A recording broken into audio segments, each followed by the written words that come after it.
course they would get married right before the 4th of July. Oh, yeah. Madison Square. Or it's to upstage my birthday from yesterday, too. Could be Oh, that as yeah, well. happy birthday. Happy birthday. Happy birthday was last Thanks. weekend. Oh, that's Oh my right. I remember that. God. Yeah. Oh my goodness. It's cancer season. It really is. Cancer's Cancer rise. season. Right. Exactly. Right. Well, Okay. it's been over I a pressed month. record. Yeah. Sorry guys. We're really nervous. We forgot how to talk. I forgot how to talk. Like, I'm feeling shy. It's like first date. Hey. And this is like such a big episode to go into after a month of not watching Riverdale. I imagine this is. Oh, I it's imagine so this is like good. how it felt when like Quinn got into the car accident and like people had to like wait a month for the next episode. Yes, and then it was lame as hell though. What was it? Oh yeah, it was. No, but this was not lame as hell. There's too much going on. I was overstimulated. This one is so good that I forget it's not a finale. And I think that it's just like, it just feels like a finale, but then the actual finale They is love so to do good this. too. I've seen in the last 2 seasons. They love a penultimate episode being Penultimate episode. absolutely amazing. They do. It's really good. They do. This is definitely one of my favorite episodes of this series, I think. I think this is in my top 5. That was I've I think decided. that's like a universal, like everybody knows this is the episode of Riverdale. It's just so Yeah. good. Yeah. It's like if I were to show somebody an episode of Riverdale after like maybe only seeing the pilot or something, this would be one of the ones I would want to show them. I And you'd be think. like, see, it didn't fall off after season 1. See, guys, it's fucking good. Yeah, because it's just got so many great moments. Yeah. It does. It was very good. I liked it a lot. I liked the cinematography. Once I like from the jump, I was like, oh, they're gonna eat this shit up. Cinematography was going Yeah. off in this episode. It was very dark. I noticed that specifically too. I like made a bunch of different notes about that. Like especially in the scene where the serpents are in the Yes. school. Yes. That It's one like red has and blue. great That was lighting in tea. it. I loved it. that. I really did. Yeah, that whole scene I have like so many notes on because it's just so good. I love that whole sequence so Okay, much. let's get this show on the road so we can get into it. First off, I'd like to formally apologize, although not really, because you were warned that we took a little bit of a break. And by break, literally I was in the trenches fighting for my life. So actually, I don't have anything to apologize for. However, I do recognize that you guys probably missed us. So, I can sympathize with you on that end. And, we're back with a banger episode. We went all of Pride Month without. We only released 1 episode during Pride Month. It's okay, guys. Oh, at least it was 1. At least it wasn't 0. Yeah, that's true. That's true. Wes. You guys may have noticed that there's another voice here. Imagine. It's like, they did.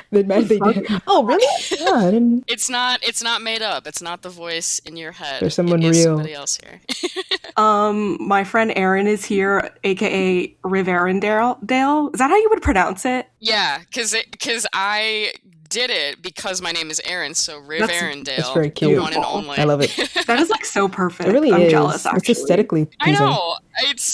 It is. Like, I was so mad when the initial account got deleted because I don't remember what I said, but it was like I think it was Elon like sniped me for it a couple years ago. So then I have the same one, but it's just like an I instead of the L to keep the brand keep the brand going. I love a brand. I think brand is very important. Very important. I do too. I think it suits me because it is in my name. So whenever people are like, "Oh, it's Riv Arendale," that's like so cool. I'm like, yeah, It is. I know it is. Arendelle. It's perfect. I love it. When we started the podcast, Erin requested to be on this episode specifically, and I understand did. why. You knew what you wanted. I have to Because respect that. Like it's you so came and good. get I like that. I did. Because I remember when we were talking about it initially, and you were talking about like that at some point you'd want me as a guest on that. And I was like, oh yeah, this episode is definitely one of the ones I feel like it's one of the ones I've probably watched the most. I would say too. There's just a lot going on. It felt like a movie. Like if it kept going and going and going, and not in a bad way. It was just like, whoa, like It's a very complete piece of work. It feels like there's a very clear story arc in just this one episode that gets resolved. I mean, really even well. in the I watched the recap because it's been a month since I same. watched it. They recap like the entire season. Like I was like, okay, they're covering everything in this episode. Yeah, like I haven't done a rewatch in a little bit, and I'm obviously due for one, but in just watching this episode, I was like, oh, that's right. This was a part of what was going on here. Like, we've got the whole, like, I remember when the ghoulies showed up, I was like, oh, Christ, we have this to deal with here too now. This is a whole Literally, other just when you thought it sidebar. couldn't get any worse, somebody new came in being evil. I was like, okay. But I liked how everything was I know. connected. No, it was nice. I loved how everything was connected. It's all connected. I did too. Except for I've always the liked lodges that. were a little bit disconnected, but not fully. But even not really, because Hiram. of Hiram with Penny eventually. So that, and him with Reggie. Yeah, like, that's true. That's one of my favorite little bits where Reggie I love this calls him part. panicking, and then and then Sure. Hiram's like, "Wow, that's unfortunate." I'm sorry, Reggie, and he can't just help hangs you, up on you hgive fucking always idiot. makes me laugh so much. I That don't give a always kills me. fuck. His biggest ops were all teenagers Truly. for the most part. Like Jughead. Jughead was literally like one of his biggest ops in the entire Genuinely? series. And can't forget Ridiculous. Archie and the bear. Yeah, Archie too. Yeah, like with Archie, it's like, okay, like he's dating Veronica, so there's like some sort of Right. you know, like personal interest. But with It makes Jughead, no it's sense. like he just no. It's like I guess it's partially just he like hates FP too and the serpents and all that. But it's such a like bizarre Like, picking up with specific FP beef then. he has with him. Yeah, it's insane. Like, we could get into the episode, but I was like shocked that like Hiram was like, yeah, I'll stop all of my evil stuff just to get Jughead killed? Question mark. I made a note about that too, where I was like, wow, I forgot that he like completely just is willing to give up this land deal for just kill Jughead. He's too annoying. Isn't it a 2-for-1 special though? Because like at the end of isn't it still like at the end of the day, like they're gonna still do what they want to do anyways, but we're gonna kill Jughead before. Right. Like Penny says while they're like beating the hell out of him that, oh, you did all this for nothing, Jughead. So it wasn't even like it was literally just so they like 20 on 1 could beat the shit out of Jughead. Real ass issues. Like, oh my god, like he especially like I think another one of my favorite little bits later on is when he does the whole town quarantine, and it's specifically just to like keep Jughead and FP like out of town to like inconvenience them, especially. So that's another bit that I just think is so funny too, because it's like so specifically about Jughead and FP, and it's like, what is your problem? Seriously, you don't even go to school with them. I know, it's ridiculous. Okay, I will say that's yes. Just my one last little bit is I will say I think that Hiram's origin story is another one of my favorite episodes. Oh wait, I wonder if that's he got another there. one that's what season was that? It's in season 5. You probably I stopped before it. I stopped right before it. But it's a very good one. Okay, wait. Nobody told me anything. I'm looking forward to. Yes, so say no more. But it's very good. We'll get there in like 5 years. Give me 6. Give me 6. Bring me back on for that one. And will. Okay, and as will. a callback to this. I'll try to remember. 5 years ago when we talked about this for the first time. We were so young back then. Okay. Well. Everyone, welcome back to River Deep, a Riverdale podcast where we get deep into Riverdale. I was scared to do that intro because I didn't think I remembered it, but it came off the tongue. You see when you're home, when you come home, like the prodigal son or whatever, like, oh, we're home. Like it's like, I can't ride a bike, but you know, it's just like it, you know. Really? So I cannot. It's like the concept of it. The concept of riding a bike, I've heard so similar things.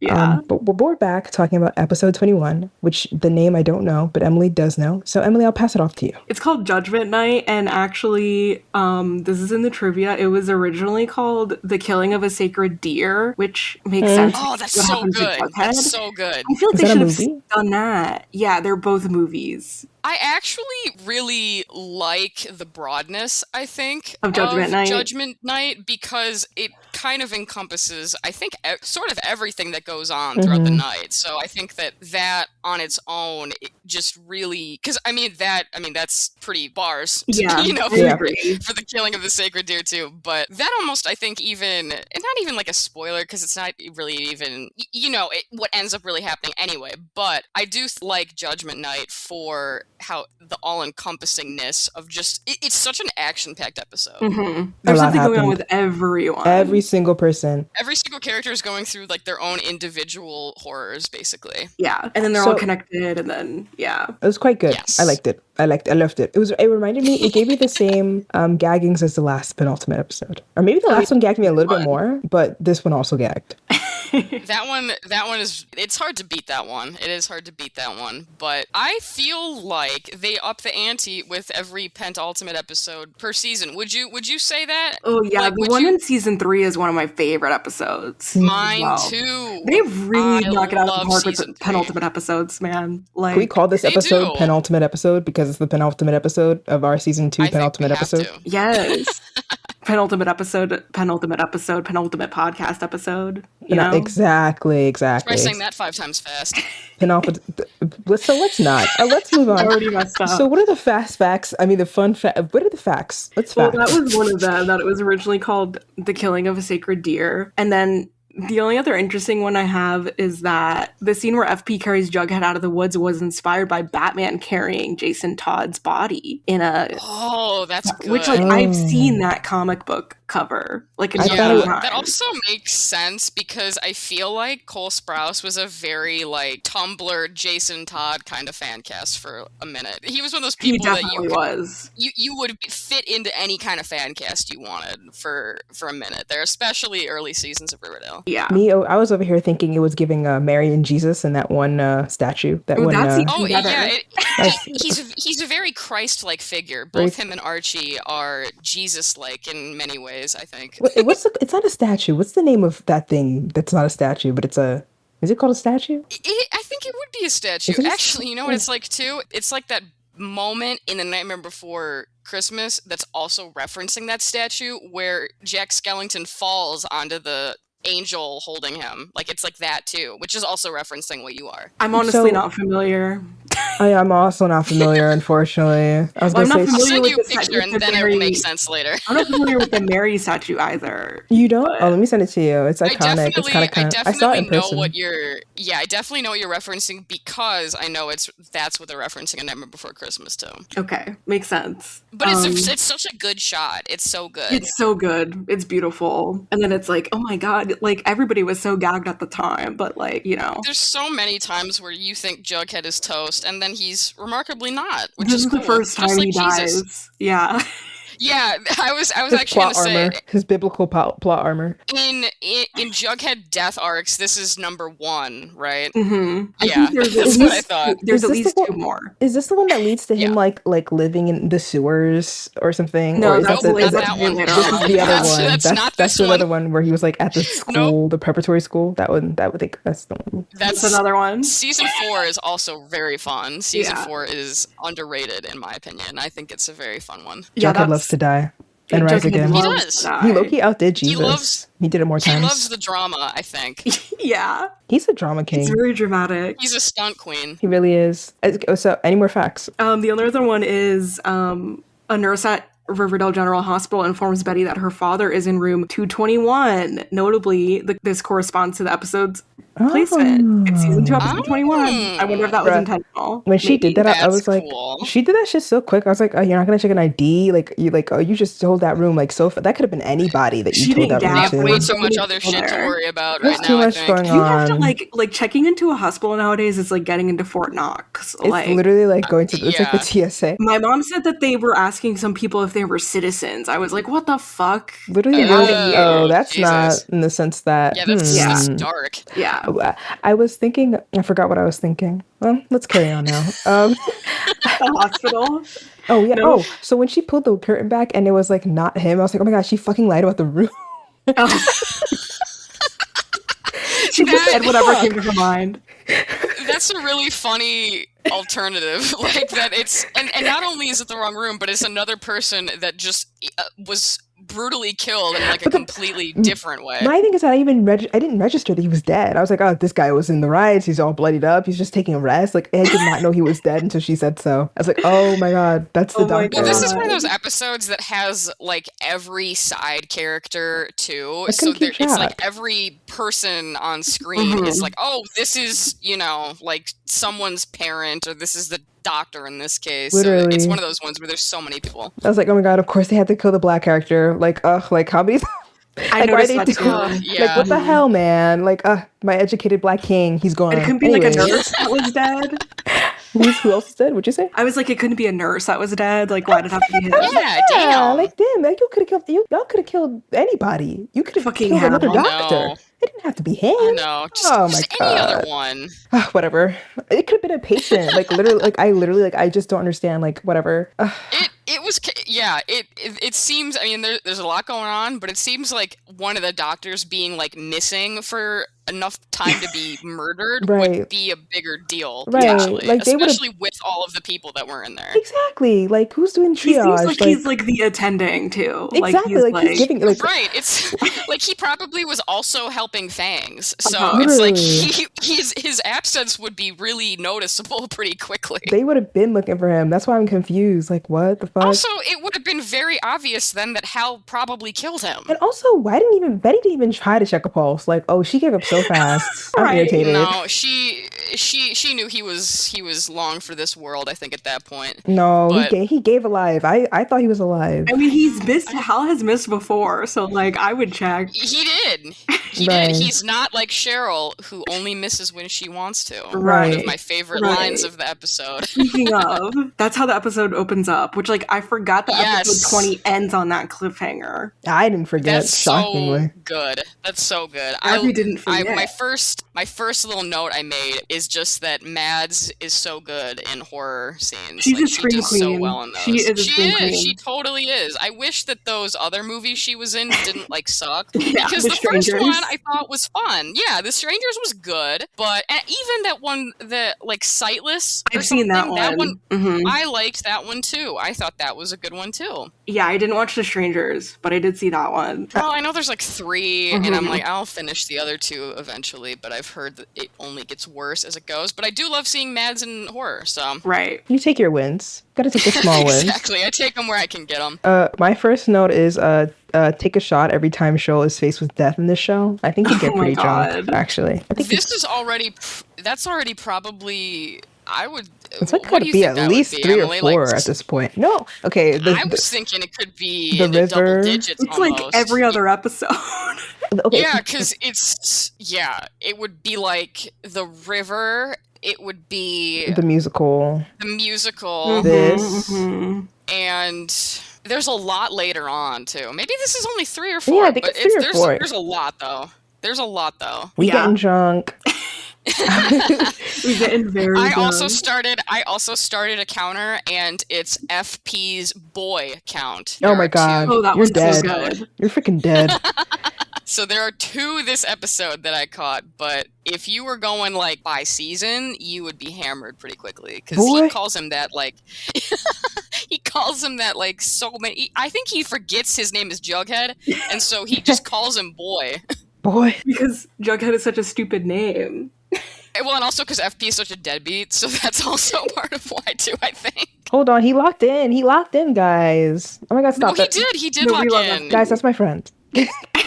I do. I think he's really fun. I think one of my favorite bits about FP is it's so random, but like I always think about it when I see him like interacting with other people in scenes. Is they were like FP thinks it's like it actually is like 1960 still. Like the way he talks, he just like legitimately like the last president he voted for, like he wrote in JFK. Like he thinks it's like he's so like a greaser. like he's so oblivious to like anything happening outside of Riverdale with the way he speaks. Sweet Pea is a little bit like that too, where both of them talk like they're in like a completely different medium than what's Everything happening is sometimes. contained to Riverdale. Yeah. Yeah, which I really enjoy about their characters actually. Cheryl is like that too, but like on the complete other opposite end of the spectrum. Veronica as well. Yeah, Veronica has some great lines for that. A lot of really good Cheryl lines in this episode, even with her kind of limited screen time. Like everything she said, I was like, damn, like that was good. Like the whilst you still can, I only miss when I mean to. That's so good.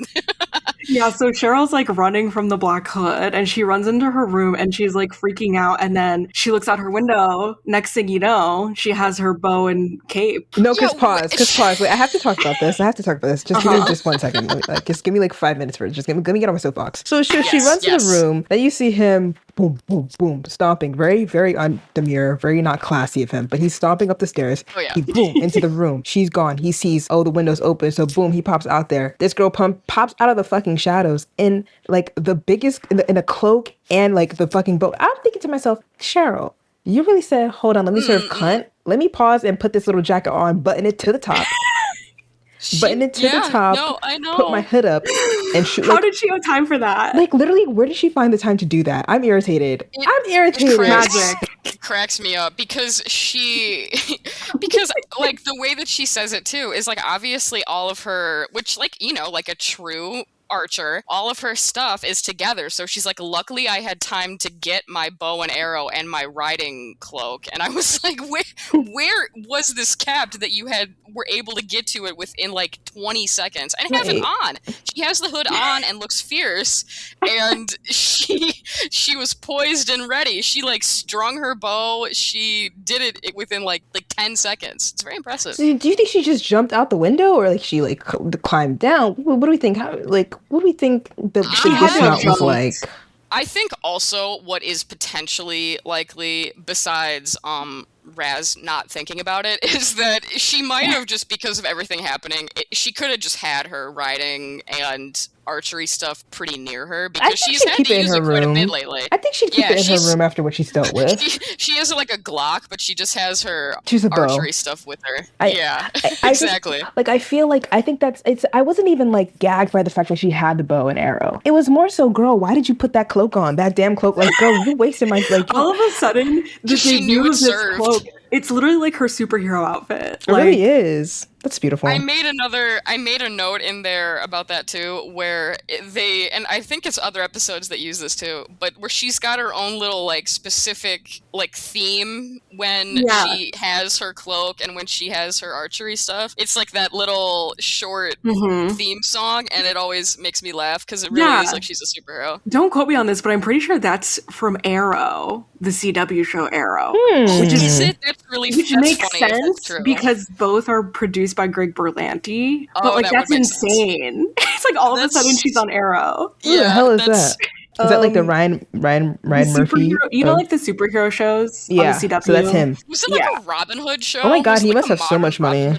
I think so. I've seen certain episodes of it. I always thought it was like, a modern Robin Hood show, or like the Green Arrow or something. He's basically like Batman, but with like arrow, with like a bow and arrow. Which is also funny because Veronica says they're turning it into Gotham City, which is another one of my favorite little lines from the episode. Yeah, that was a great line. My next note is just, why is the hospital so dark? Like, we need to do something about this. No, because but low key, like that kind of you know. Like, what is going on? That makes sense though. Why? Why does it make sense? It's one of those things I visually appreciate, but practically it's a little bit. It'd be dark sometimes. It'd be dark sometimes. Hospitals have the priority. Like, even if the power goes out in the town, like hospitals will always have it. They wanted it to be moody. No, I'm kidding. I don't know. One thing you can never fault Riverdale on is making use of lighting very well, even when others would not, because other shows would not want to do a mood lighting hospital scene, but they did multiple in this episode. Is the hospital usually this dark, or I don't remember? I think it is. They've always had a lower light going on. Like it's like I mean, it is the nighttime, but you know what? When it's I remember one scene specifically where it looks really sterile is when Cheryl is in there like threatening to cut her mom's life support, and it's like she walks in through a really like brightly lit white hallway, and then her room is light. So I remembered that being, this is like actual hospital lighting. That's the first episode of season 2. Yeah, like when Fred's in the hospital. Yeah, because that's daytime too. God, I remember that. I think it might have. Yeah, I remember that they're there like a couple hours, and that is that's like daytime when they're there. And there's some more lighting. They're not like doing it in the dark like they are in this one as much. Yeah, and the receptionist is such an asshole. Oh my god, She's like, they bring Fangs in and he's literally shot and she's just like, you have to wait your turn. You guys have to wait. She was overstimulated. I made a note for that scene too, where I was like, Cole really came in guns blazing with that. Like he's acting his ass off in that bit right there. I was like, good job, damn, good for him. This episode, he was like really going for like he wanted that Emmy nom. He was real bad. He was trying to cosplay as Lily. He was like, he fucking thought, silly goose. I know. Wait, question: do we want to do this by storyline or in order or parallel in yeah, what makes the most sense with just kind of everything going on? There's too much going on, y'all. Oh my god. I feel like we should do it by storyline because there's so much going on. Yeah, I'm overthinking that might make the most sense. Okay, let's ponder. What are the storylines? Question. You've got Veronica, you've got the Serpents and Jughead. We've got Hal, and that's kind of the first storyline of the episode, where now Cheryl is tracking him, alerting Betty where he is, and so she is also on the hunt for him. And there's something else too, I think, or is that it? We just got to Archie Fred. Yeah, Archie and Fred. Yeah, Archie yep, and then he's kind of connected to Jughead stuff, I feel like. That's true in a sense. He's always connected to Jughead stuff. I think there's kind of like, unfortunately, there is a linear line through all of them, unfortunately. So I think maybe it is best to do they're tethered. In like, what's that word called? Yeah. Sequential? They are all connected. Chronological. Yeah, maybe chronological just to... That might just make it easier because it bebops around so much. Yeah. Yeah. Okay. So we left off with Fangs at the hospital, and another thing about the hospital I thought was really fun is how all of the nurses are dressed like Nurse Ratched from One Flew Over the Cuckoo's Nest. Like, they're all dressed like in vintage World War I nursing uniforms, which I just thought was a really funny little touch. And I pose the question once again. What fucking year is it? You're not never ever know. really supposed to know. I know, but it's like somebody has to answer. I'm gonna tie that nigga down and tie him to the sea and ask him, what the hell? When and where are we? Damn it. I think they might maybe say it like once, but I remember Veronica does reference what year it is once. She does say, and in the time skip later in season 5, I think they do reference it. But she says it's 2021, Chad. Oh my gosh. Yeah, she does. And they have say COVID, that, right? Don't they have COVID in that in this show? Do they talk about it or no? They don't. Okay. I don't think they reference it. They had too much other shit going on. Thank God. They had Black Lives Matter going on. They have to figure that shit out. No, I'm kidding. Right. No, but I'm not. But, well, yes.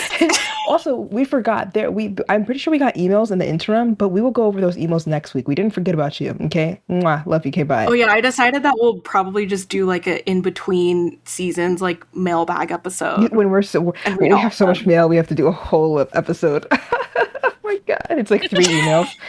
well, people can send it to us. I'll send a bunch anonymously. All your thoughts about season 2 or whatever. Yeah, I type exactly the same way. Okay, so they shot my boy Fangs. So Cheryl literally just got attacked. She just shot this guy, and she is so calm. She calls Betty. She's like, "Yeah, so that happened." And Betty's like, "What the fuck?" And then she's like, "Was it giving my dad?" And she says, "Quote, based on the waistline alone, yeah." I'm like, "Girl." I wrote that down too because it made me laugh. I wrote that down as well. Based on waistline alone, I would say yes. She's like such a good person to have in a crisis because I feel like she stays pretty calm, I think she stays, but it's not about her. I feel like she's a rock. She's like a good rock to have. It's because she's been through so much shit, nothing phases her. Think of everything she's been through in just the last year of her life. Right, she's the person to go to. She'll handle it. She controls it real good. Betty's also, I think, pretty good in a crisis. She also remains pretty calm. Agreed. I had to go to both of them. Cousins. Cousin Betty and cousin Cheryl. Yeah. Cousin Beryl. Yeah. Also, Cheryl calls Betty cousin in this conversation. I always like that. I love it. Take a shot every time she calls Betty cousin. I really like made a note of this just as a whole of the episode, but especially when Cheryl, tells Betty to be careful and not go home alone later on. Cute. I love the evolution of their relationship and how their relationship really does blossom over the course of wow. Oh wow. how it really develops and evolves and how they really do stick up for each other, because to be honest, like Betty is not. I mean, and understandably, it's not. Betty, It's not as reciprocal early on. No, it isn't at the beginning. Like, it is not as reciprocal. Where Cheryl is like, "I'm gonna make sure you're on suicide watch, Betty." Like, for just anything. And she and was Betty's doing a just lot. like, whatever, fine. Yeah, and Betty is just like, all right, whatever, fine. And then Cheryl just kind of follows her around, and I find it endearing. I do. I enjoy their dynamic a lot as it evolves throughout the show because they really do care for each other a lot. They're sweet. We love them. We love them. Yeah, stay in line for Burrow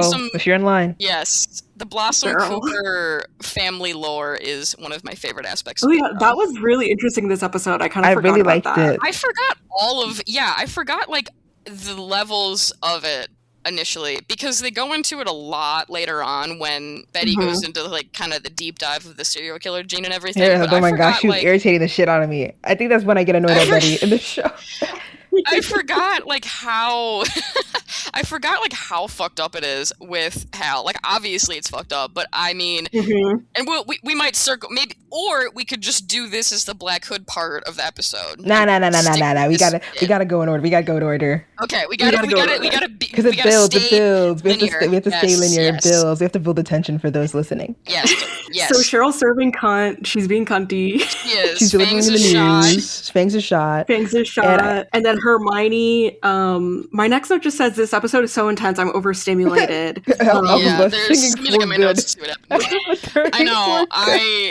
I like with everything going on. Based on everything going on, I like completely forgot that Hermione was even like running for mayor during this. Right. So Hermione's doing this thing where I was like, why does she have to go make a statement right now? And then it's because this is the plan. No, because they have this plan where they're gonna put up a bounty for the Black Hood. Yeah, which is objectively like makes sense, but it is also very funny how Betty is like, and again, I understand it, but obviously nobody else does at this moment, where she's like, why are you doing this? And she's like, he's an active crazy lunatic on the streets. Like a bounty does make sense for this moment, I think here. That's true. Who's Money Heather? That's a reference to Naya Rivera. That's the real issue, and that's where Veronica is like, Mom, we're like bankrupt, so like, what? with Who's Money Heather is from the podcast episode where when Heather is saying that Naya should throw parties, and then she's like, "With whose money, Heather?"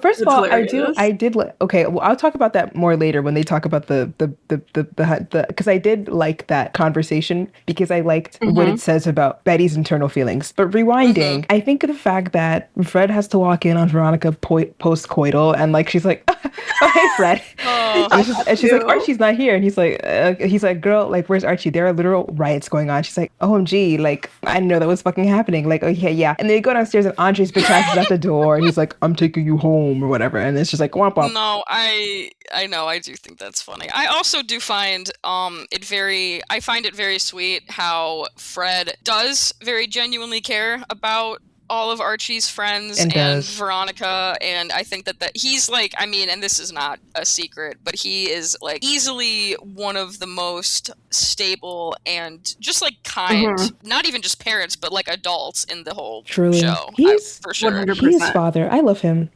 Which is why it's so funny that, and like obviously Alice points this out later that we'll get to, but that's why it's so funny that he was even like a target of the Black Hood to begin with, because it's like he kissed Hermione while Hiram was in jail. Like, okay. He's not even the adulterer. It's right, it's like, who cares? Him and Mary are separated too. Like, free him. Like, what the fuck? Anyways. I know.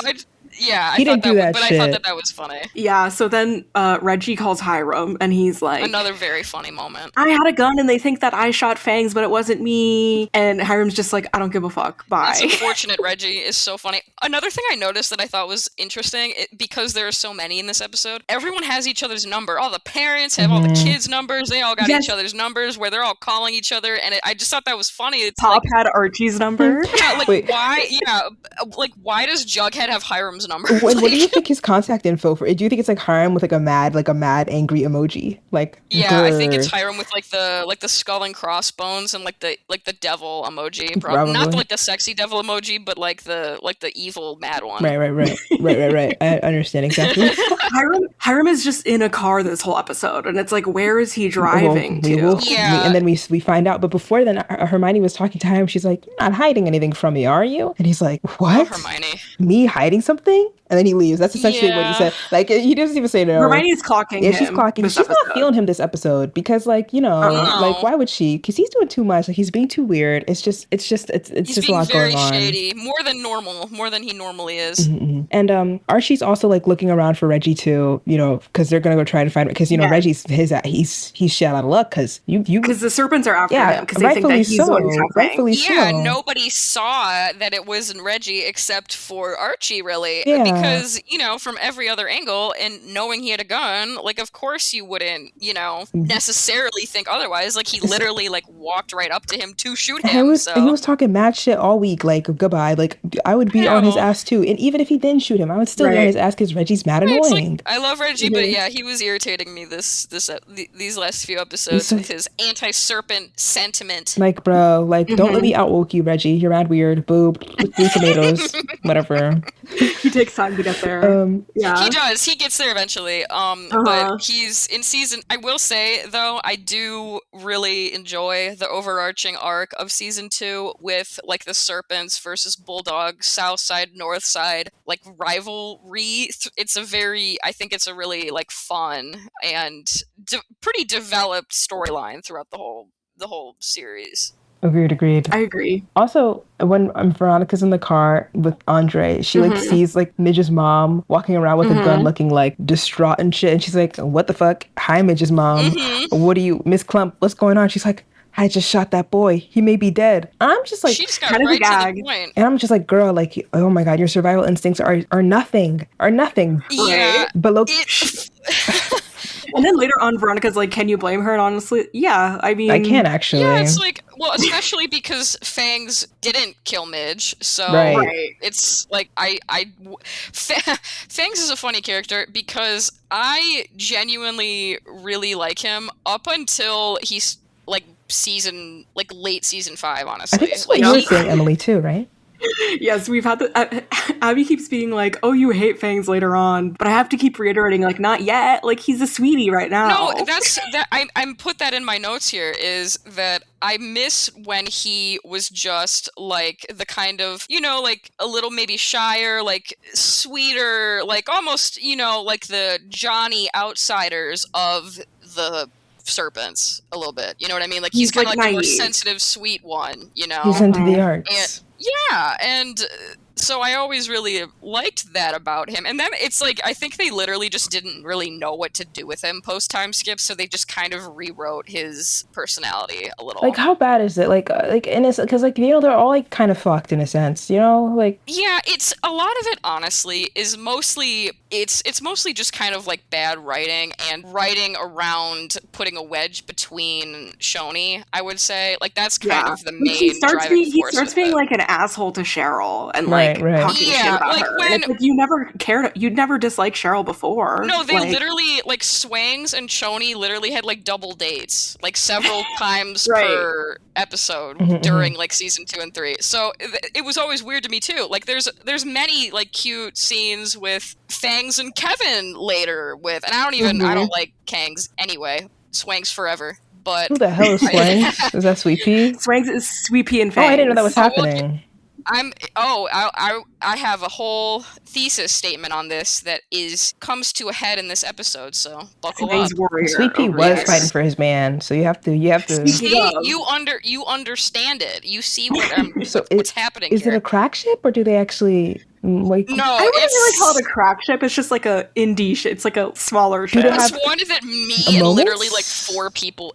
Yeah, they definitely... Okay, like part of it is... That's my question, actually. I remember both of the actors were big fans of it, and during, like, season 2, when Shoni was really popular, and it, like, Cheryl had her whole storyline with the Serpents, it was a very popular, like, kind of secondary core 4 thing with the 4 of them. Oh, I'm hungry. And, yeah, so they were, like, really big into it, and... I think that, like, from what I could always tell, Jordan Connor always played it like he had feelings for Fangs, just based on, like, the intensity of his reactions and, like, how he would, like, the physicality, like, they're always, like, hugging and touching and feeling all up on each other and stuff, too. So I always picked up on it. I always... And realize. definitely... Yes, and I notice it even more so in season 3, I think, and when they kind of bring them in even more for that. Season 3 for sure. But it's definitely something I picked up on and have made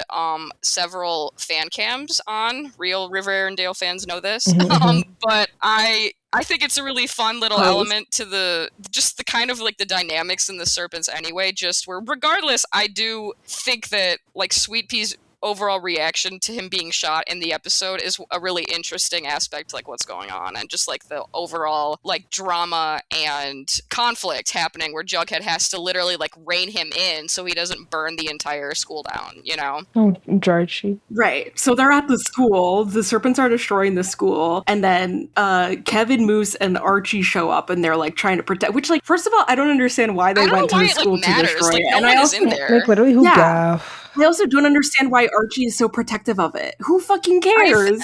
You'd think they'd want the school to be burned down because then they wouldn't have to go. Yeah, I mean, it doesn't... I guess just because he knew it would be like... Because you know Archie, I think he just overall knew that it would be like a net negative for everyone, where it's like, well, like, then we can't have a school, guys, and like, that's not good. We so can't I think go to that's... English. Yeah, I can't... Yeah, like, how are we gonna, like, do our school? As if they even do school to begin with when they're doing all this other crazy shit every day. He doesn't even know how to read. Right. But the lighting in this scene is so fucking good. I love this entire scene. It's so good, and it again is very much Sweet Pea avenging Fangs, his fallen fallen lover. I've always read it as, and I don't think that's a crazy read on the episode. Hey, listen, I don't think it is. I support you. If you like it, I love it. Thank you. I think people are gonna agree. I think so too. I think that the real ones will know. And like I said, I like these episodes that are like major ensemble episodes where you kind of get like everyone having a moment of screen time where you get their feelings and stuff. So I Except like for that. Tony, I like but that whatever. Yeah, right. Yeah, no, Tony I know. didn't do much. She's just a damsel in distress. We don't even literally, as I was saying that, I was Uh-huh. like, wait, literally everyone except Tony in this season. She didn't show up until halfway through the episode, and I was like, I knew where she was because I've seen the episode, but I was like, it took me a minute to remember. How come we haven't seen Tony? Like, she's not with the Serpent. She's Cheryl tied the fuck up in a loose ass knot, might I add. I will say the penultimate episode in season 3, Tony is a lot more active in the action. Which is really good to see. And like we're similar kind of, circumstances are happening where obviously they're in danger, or Cheryl's in danger, she's in danger, but she's a lot more active in the storyline, which I do always enjoy that a lot. I didn't like that she also it's not ever really explained, but I always wondered like where was Tony by herself that she got kidnapped by Penny? I mean, I guess she just got grabbed in the riot. Oh, that okay. But like, yeah, like right after Fangs got shot, it was like a mess. I'm sure so many she people probably there. had like that one like weird like juggalo looking ghoulie. I forget what his name is. What's his name? The one that always wears the makeup and is annoying. Malachi? Yeah, Malachi. I knew it was like a biblical name. And so him, like she probably had like, some of her little foot soldiers there. I don't even like remember really like what does Penny even want out of this? Like you just want to like run the town? Like what's your She wants revenge on Jughead because mutilated he her cut ass. off her tattoo. He mutilated her. That was also because she was like she was be, like, being insane evil, and to be fair. Evil, yeah. She was like insane and evil, so it's like I always... Well, yeah, she got... Villain, yeah. So. Well, yeah, water's blues. Like, that's why she just wants to be an evil villain. Yeah, like, I always just, like, forgot what her motivation was, because I'm watching this episode in Singularity when I'm gonna do a whole rewatch, but I was, like, remembering, and I was like, what the hell even was her, like, issue? What did she even that's fair. want with what was going on? Like, she wants to control the Southside, right? Like, that's, like, her main thing. Yeah, because she technically got, like Jughead kind of, like, kicked her out of the Serpents. Oh, yeah. Like, he doesn't have the authority to do, but I think that's why she's, like, mad. He kind of technically does now, right? I mean, I know they're all kind of looking... But she came back, and FP was like... FP didn't know that Jughead did it, and he was like, what are you doing, Jughead? Okay, yeah, I do remember that, I think. Where FP was... Well, and FP knew she was nuts, so he was like, you just put a bounty on your head, boy, or whatever it is he says, but... Yeah. So Archie tries to explain to Sweet Pea that it wasn't Reggie who shot Fangs, and Sweet Pea's just like, well, regardless, it was still a Northsider, and honestly, I support him. I was team Sweet Pea. Agreed. Always team Sweet Pea, pretty much. Not always, but I'm always much. team Serpent in general. I pretty much am always on the Serpent side. Like, when there's some infighting between... like later on, it's, you know, more like team girls serpents versus boy serpents, but usually the serpents are right. Like, usually the serpents have a leg to stand on in this fight, where it's, yeah, I mean, like, you know, Fangs literally didn't do anything. And this is like the second attempt on Fangs' life in the last like 3 episodes. I'm sorry, but before they even like get to like have this conversation, like Archie and Kevin and also before this, also Hermione went down, she gave a statement and she was like, the bounty, and it was like $1 million, and everybody was like, what the fuck? But so Archie, Moose, and like, so I forgot what Kevin's name was, so I have down Kevin. I have down serpents trashing the school, and now Archie, Moose, and Gabor are gonna fight back. Question mark. Gabor, fight back. Gabor gonna fight back. Gabor and Kevin are gonna fight back. I thought it was funny. Veronica calls Archie in this scene, and Archie's like, "I'm kind of busy. A riot broke out," and Veronica's like, "Yeah, I know." Yes, I thought that was just like, really funny. No, I know. Like, I get obviously what he was saying, but it's just funny because it's like, yeah, dude, like, why do you think she's calling you? Like, probably the riot that's taking place, because she knows your ass is involved somehow. Literally every fucking time. But she controlled it. She took Midge to the police and she turned her ass in, and that's where she sees Hermione, and she's like, Mom, like, literally, what the heck? What's this? What's this $1 million you're talking about? And with whose money? We don't have any money. So we don't have any where money, is this coming from? And y'all are literally just trying to stir up chaos and have Riverdale in shambles so you can come sneak in and do some fucking weird shit, and you're turning it into Gotham. This is a really good little side plot here too. Like, what's going on with Hermione and Veronica? It's a lot of stuff going on. It was good food. It was good food. I forgot that is also a part of this episode where I knew that like there was something going on, like at least with like Papa Poutine's son, Small Fry. Just I had to say both because I had to say Papa Poutine at least once because his name is so good. But it's so amazing. I remember there was something happening with that, but I didn't remember that's where she found out about like the October surprise. Yes. Ridiculous. But I didn't realize that is when that was established this episode, where, I mean, Jesus. It comes up again? It's, well, just that it's like, it's not October yet. I just didn't realize that, like, during the riots happening on Judgment Night, that's when they find this out, where I was like, oh, shit, this is like another whole crazy sidebar here, where now Veronica knows that her parents are in cahoots to take Fred down. I mean, they're really trying to come for my king's crown, but here's the thing, like, you can't come for a baddie, like, you can't come for him, like, and again, like, he was single and ready to mingle. I just don't understand. We'll get into that later, but I was just like, none of that made sense. It doesn't. It's just like cartoon villain shit, like Dr. Doofenshmirtz logic. Like, well, and it's just one of those things where it's like, I don't think that people in Riverdale would, I mean, I don't know. Maybe they would care a little bit, but they all know Mary Andrews too, and we love when she shows up. I love Mary, but she like isn't around at all. So it's like very obviously that they're separated. So it's like, and Hiram, everyone is afraid of or hates him, and he was in jail. So why would people even be upset about them going on like 2 dates with each other? Right, and as if I'm supposed to believe that this would be worse for Fred than it is Hermione. Yeah, and I get misogyny is real, guys. Like, I get why Hermione says that, only because he's like the family values kind of, like, that's what his platform is, but like, yeah, but people wouldn't care. I don't think they would. I don't think that people that were gonna vote for, and also it wasn't really like a secret. Like, they went to the drive-in and stuff. Like, they were kind of out. Everybody already knows. Like, nobody gives a shit. Like, what? Yeah, like, they were kind of publicly around from what I remember. And it wasn't long. It was, like, really brief. It was maybe, like, 2 episodes. But I remember that, like, they weren't, it wasn't super secret, Like, they had, like, public dates. They couldn't keep shit to themselves, to be honest. And I also think because like it wasn't like, oh, like they've lived in town for a minute or whatever. It was like she came back and it was big news that she came back. So it's like, I'm sure when people were talking about it, like, it's really not that deep. It doesn't really make any sense, but it's like cartoon logic, because Hiram is a very cartoony villain. And I think Hermione is definitely like, she's really like coping for real. It's just a lot of cope. And that's and like when Veronica and Hermione are talking about it, Veronica's just like, yo, bro, like, what is good with you? Like, yeah. And also, I got the vibe from Hermione that she didn't know about it, and she was just pretending like she knew. I initially that's what I thought too, but read that a little bit. I think upon my first watching of this episode, it sounds, as she goes into more detail about it, it's like, getting too specific. in a sense. Yeah, like it sounds like it sounds like she knew about it, but I'm gonna bet that he was gonna do it, and then she maybe found out, and then he's like, "Oh, Mimor, I was gonna bring you in on this and discuss it with you." You know what I mean? I was just doing the groundwork for you to have less time to to work on something else, more time to work on right. the Like candidacy. I think that's more likely how it went down, where he had it all planned out, and then Hermione like found out about it somehow, and then he brought her into it to make it seem like it was, them against the world and that sort of thing. Mm-hmm. So what's it called? So pause. Mm-hmm.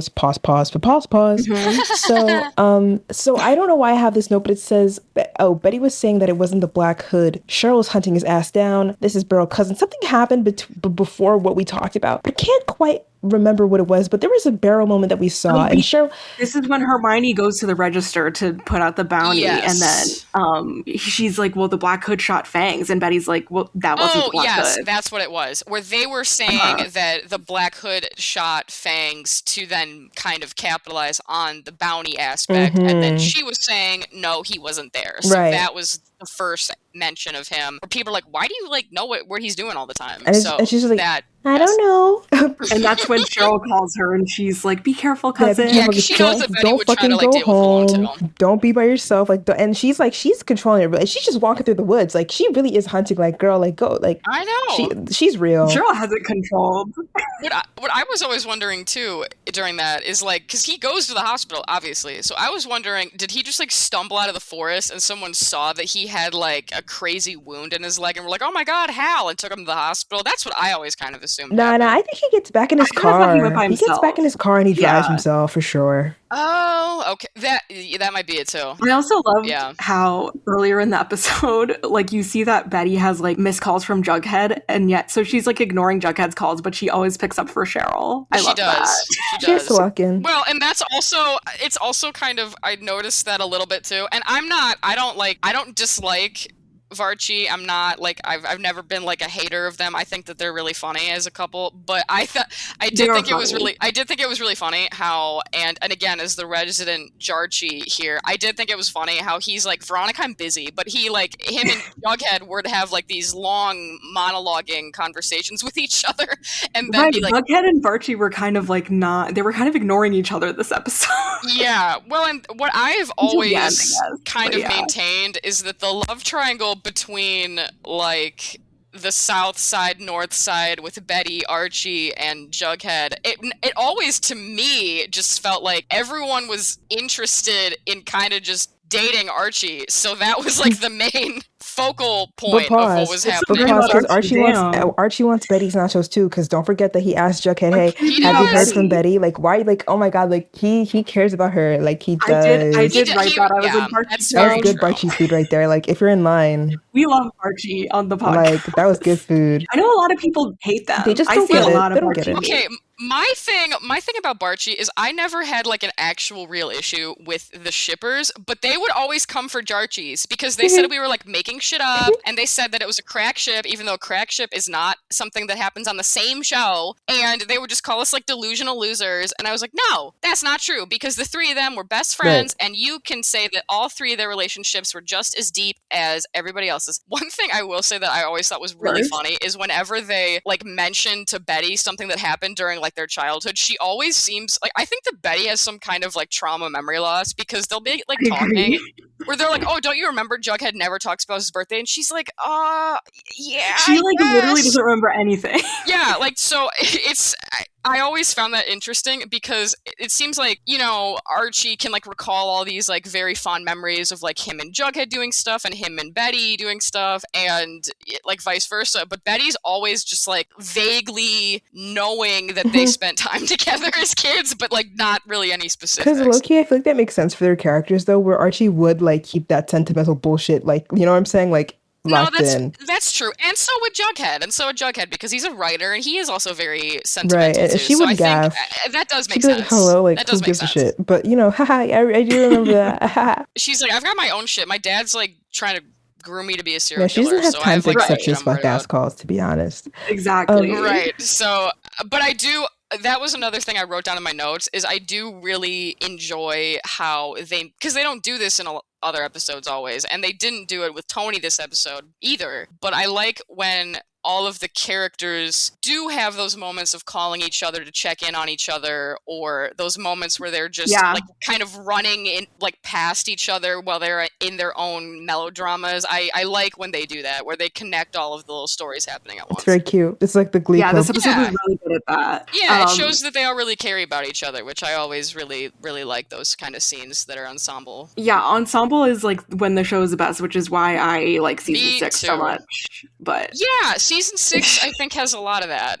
To travel back. Mr. Weatherby comes into the school and stops everything. Oh yeah, but first, he comes with a bat. Before then, I think, but like I was just gonna say this, like Sweet Pea is talking, and I like the line where he's like, "You took our friend, our land, and now I'm gonna take your shit back." And I like, yeah, Sweet Pea, like burn this shit to the fucking. Exactly. I called him Peabody in this because I forgot his name, but you always Sweet do that. Peabody. I'm like you are so fucking right, because they keep taking, and the least you could do is burn Jason Blossom's fucking plaque down. Like, who gives a shit? Like, what? I mean, yeah, like he wasn't even really a good dude from what we tell. I always really enjoy the kind of myth of Jason Blossom more, but I it's one of those things I almost wish was expanded on a little bit more past season 1 or 2. But like with him and Polly and stuff. But he's supposed to be like Laura Palmer, but he isn't. Yeah, it's like.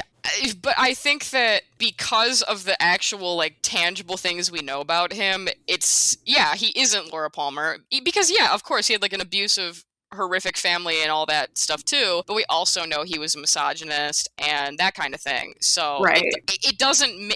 he's not, like, a martyr in that sense. But you're so right that would have been a perfect thing to then do, because Jason is, like, the North Side's, golden boy martyr in that situation. So burning his memorial actually would have been a really good, like, counterpart. And he did throw a trash can through one of the, like... sports setup, I think. So. Trophy cases, So the fucking Weatherby ruins everything, and so like now that shit has to stop. And Betty goes back. When he came in with a bat, it always kills me. He came with a bat and people behind him. I'm like, where did you even gather all these? How did you know this shit was happening? Like, I'm irritated. How did you know they were there? You know what that reminded me of, and I wonder if it was on purpose, but it reminds me of that part in Mean Girls where the principal literally says, "Oh hell no, I didn't leave the Southside for this," and he has a bat, and I was like, is that why they had him do that? Like, was that like a reference to that? It could be. You never know with Roberta. He should have said, "I didn't leave the North Side for this," or he could have said Southside, and it would have worked too. Yeah, that's true. I was just thinking about that. I was like, what does this remind me of? And I was like, oh shit, it's that. That's what that was. Riverdale Mean Girls sightings. Right. I think Veronica's Gretchen. I think Cheryl is Regina. Yeah. Which I guess makes Betty Karen. No, who's Karen then? Archie. I think Veronica's Karen. I'm kidding. I think I don't think any of them are really Karen. Reggie.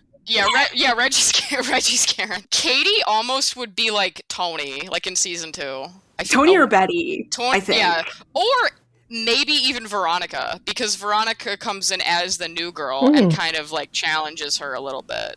So that might be True. I like this. Yeah. Well, then who's Janice then? Janice. Maybe Janice is. Maybe Tony is Janice. Yeah. Janice is literally Jughead. It's Jughead. Yeah, I just thought of that. It's Jughead. Yeah. That's great. I love this.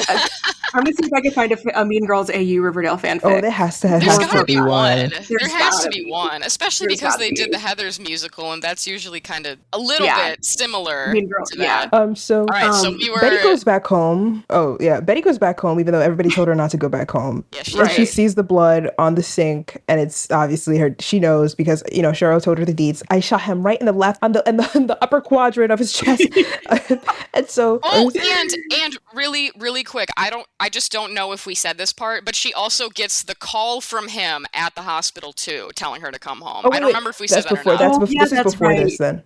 I think this is because she goes home, she cleans up the stuff, and this is to me. And then FP calls her. Yes, FP calls her, but like she's still gassed about her dad.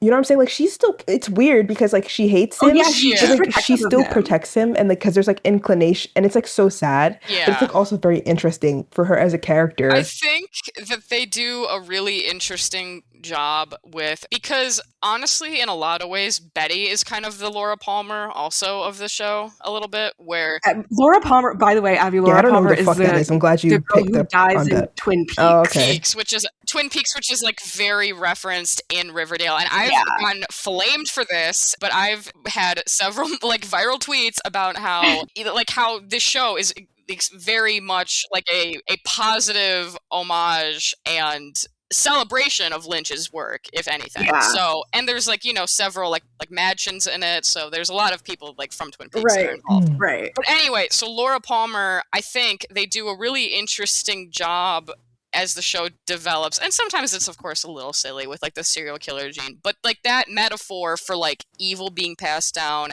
and kind of how they sort of go into like the grooming that Hal does with Betty, I think is really nuanced when other shows may not do that, you know? Like I appreciated this like kind of sensitivity they did. Like it could just be like, my dad's evil, I hate him. No, it's like, it's very, I think it's just, I think it also like, deeper. It highlights her also internal battle of having to accept that these were two different entities and she has to combine them.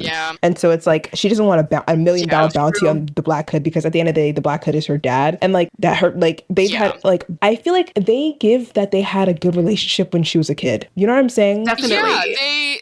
They do, and they go into some more detail with this a little bit later as they kind of like the aftermath of this and Betty reconciling with everything that happened with her dad, and like her kind of, and this kind of goes into what I said earlier about her having a like kind of memory issues as a kid where she remembers things with her dad that then they bring up again later that lead to this grooming and him talking about her darkness and kind of like curating it and that kind of thing. So otherwise, at least up until this point, especially even when we see Hal like watching the old videos of Betty and Polly, like like they look like they have like a very like nice like sweet relationship, like a sweet childhood. He's very like caring to her. Like I think Hal's a really interesting character too. Like he obviously also becomes kind of cartoon villainy, but I do think they gave him a lot of like nuance. Layers. Another thing I was curious about, and we might go into this a little more too because it's once she's now home, but I'm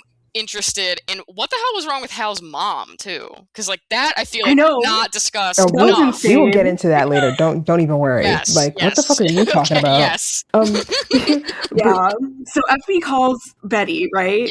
And he asks if she's seen Jughead. She says no. And then he tells her that her dad was at the hospital. And she's like, okay. Right. That's what it is. So that's when she goes to the hospital and sees that he killed the doctor. Yes. And that's when she then gets the call from him telling her to come home. Yeah. And he's like, if you don't come home, I'm going to slit your mother's throat or whatever he says. There's also something really like funny about him continuing to use the voice modulator. Like when it's, you know, it's like, you know that she knows it's you. So it's just, I thought that was funny that they like, he's got to keep up the ruse. He committed to the character. He really loves a bit. Yeah, he committed to the character arc still. Right.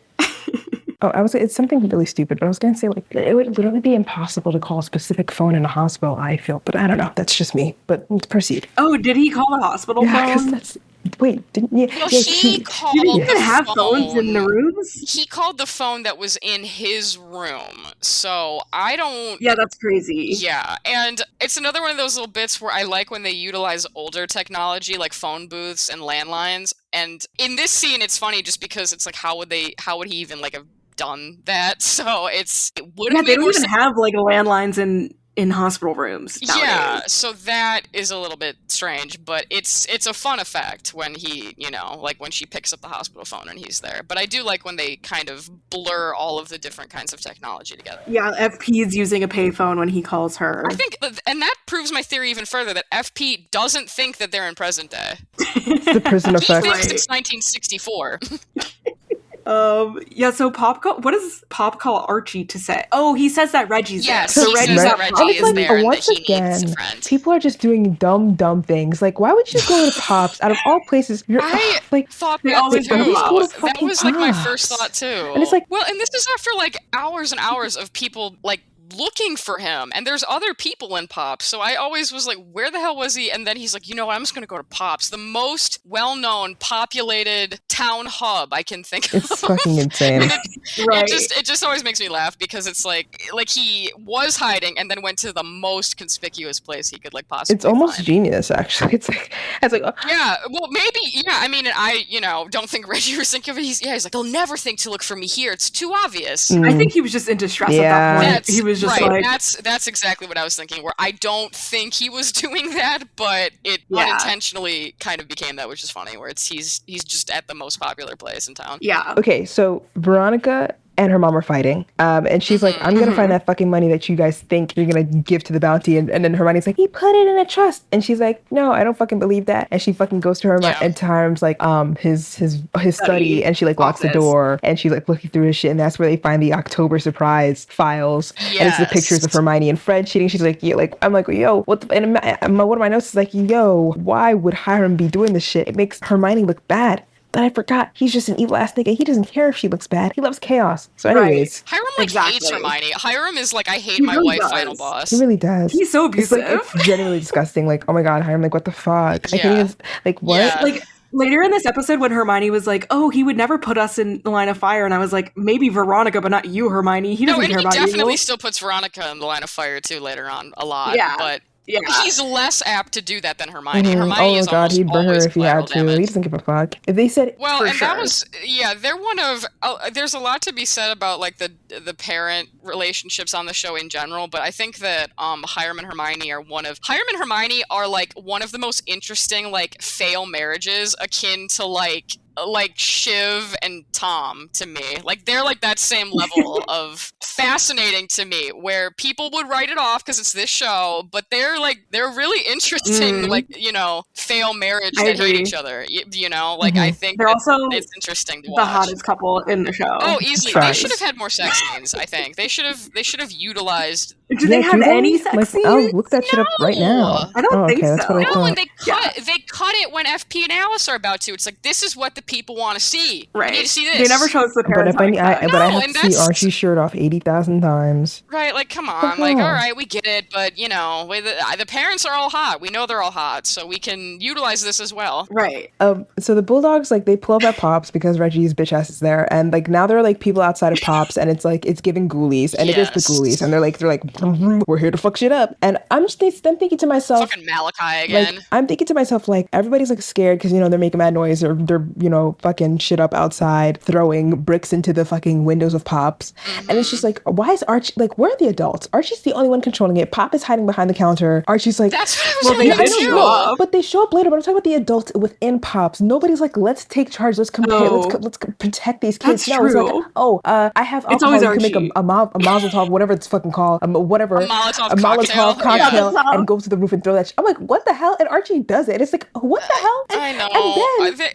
And then they do that with Archie a lot. It's just like, and it's like, oh, like, I know Archie wants to be Captain Save a Ho, but it's because, like, low key, like, Archie is like, I get it. It's because these adults are fucking useless and they don't do shit anyway. So he has to handle it. He has to control it. But then, boom, the adults are the ones causing the chaos. Literally every time. That's so often the case with this show, where it's like and that's a lot of like teen dramas too, obviously. But in this show especially, it's like the children have to solve the issues with all of the insanity that the adults, their parents, are doing, and so they have to be in these crazy like all-out wars with like their friends' parents. Just so weird and like kind of different to other like teen drama shows that I can think of, where like the parents are like actual supervillains to them. I think it's it's so funny when they like the police come up, and it's not actually the police, it's Kevin's ex-sheriff dad, and like it's Fred, he pops up, and then FD pops up too, and they're like walking in slow motion, and I was like, oh my god, in my head I was like, oh my god, these hot dads, like, so hot, like they're all so good looking.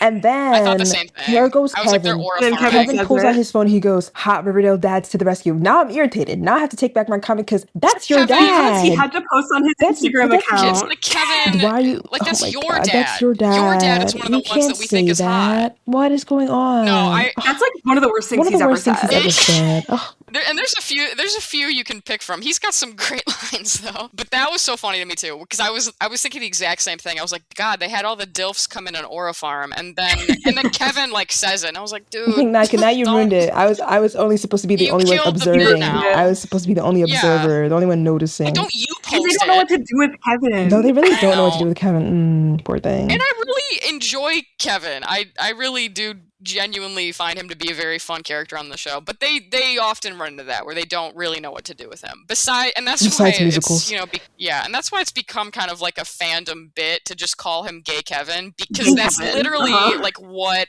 his character is. Yeah, like from episode 1. Yeah, it's like, oh, Gay Kevin's cruising in the woods again. No, literally. Like, yeah. Oh, Kevin. Can he Did you hear? do something else? He's gay. I don't know if you heard, but I know. I heard it. They do some interesting. I can't remember if it's happened already. It might have. Correct me if I'm wrong here, Emily. But I remember that they do some really pretty interesting, some more in-depth moments between Kevin and his dad, like about Kevin's gayness, where they do have some moments like that. Woods, they did that. Yeah, where I remember where, his dad is like very, concerned about his safety too, because he like is out cruising in the woods when it was giving Bert and Kurt from Glee. I don't know if you watched. Yes, where Kevin's dad, like I genuinely like his dad for the most part. Like he's one of the most like innocuous parents, honestly, out of all of them. Like he's definitely more like a neutral good or something. But I do like when they give, because that's a really interesting dynamic. I mean, his dad is like the head police chief, and he's like one of the only openly gay kids in the town. Like that's interesting, and I like when they like mention that that's a thing that's happening in the show. Yeah, I did want to mention Malachi's makeup seems like, I'm going to pull out a reference, Alexa, like her makeup, it's literally the same exact makeup. I'm like, this has to be an intentional reference. Do you guys know what I'm talking about? Yeah. Is that from a show? Yeah.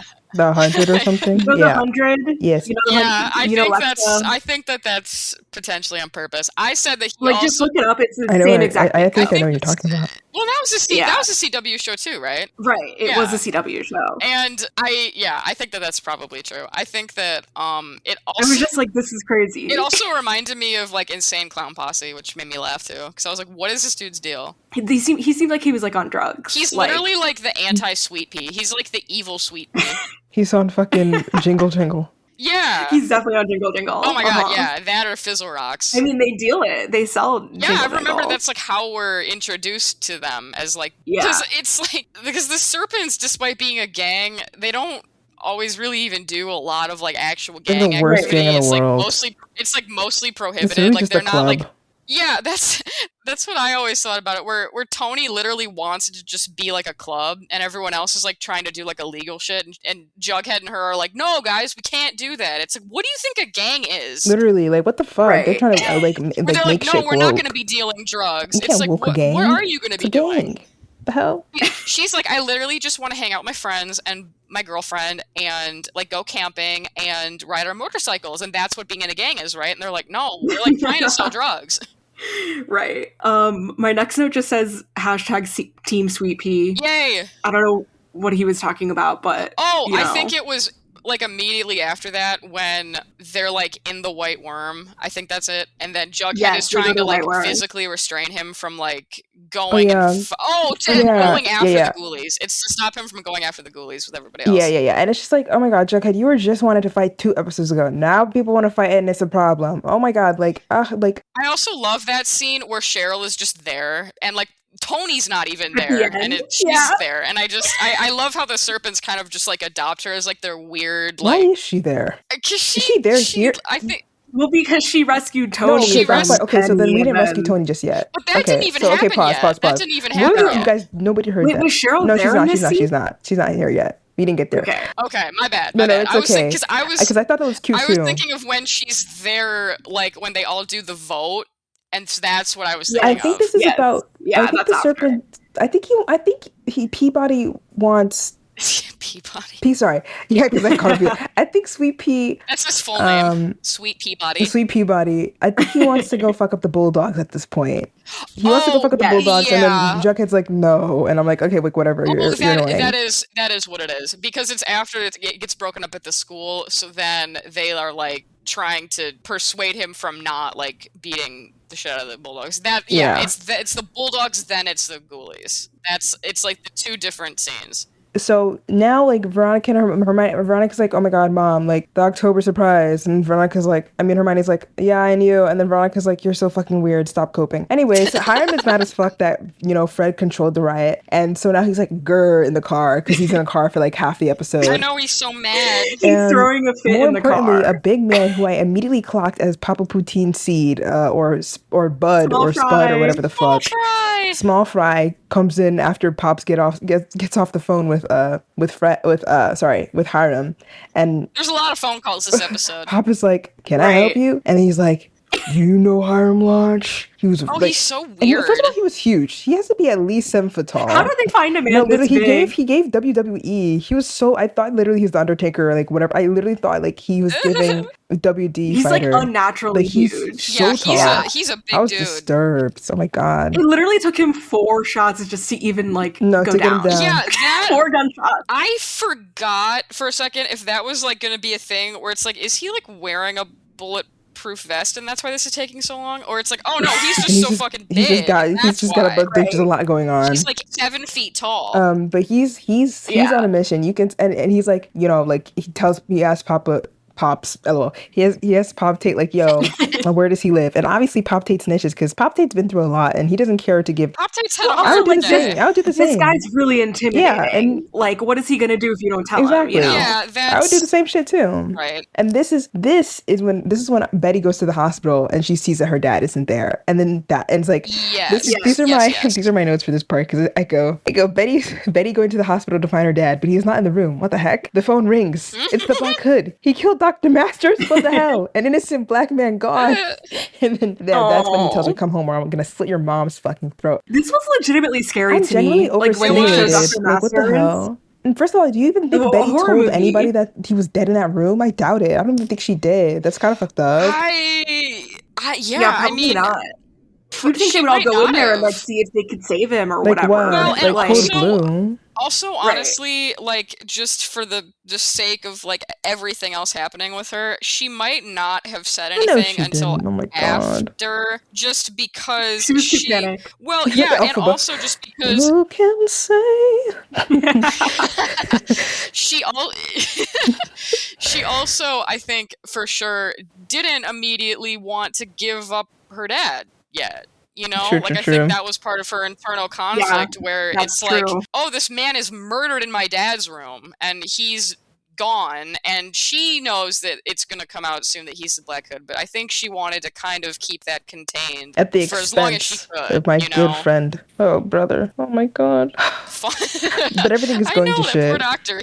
He was just totally collateral. No, and mind you, he was probably asking shit like, "Oh, what's your past medical history?" And then he shot him right then and there. Like he wanted to know too much. Literally, what do you mean? That part made me laugh because it's like, did he ask you how you got shot in the leg with an arrow? Like a simple question, why is there an arrow in your arm? And the reason why doctors want to know is because they need to know in order to treat you, not because they want to get you in trouble. Literally, why he wasn't even you could have just not answered. To be suspicious. Anything from lying to them. You literally could have not answered because you know how many people just don't answer. It's just like, okay, whatever the fuck, it's fine. Well, and also, it's it would have been so easy to just say he got it from the riots or something, because that was what his cover was anyway. Was that he was covering the riots? So just say that. He's losing it. He's flailing.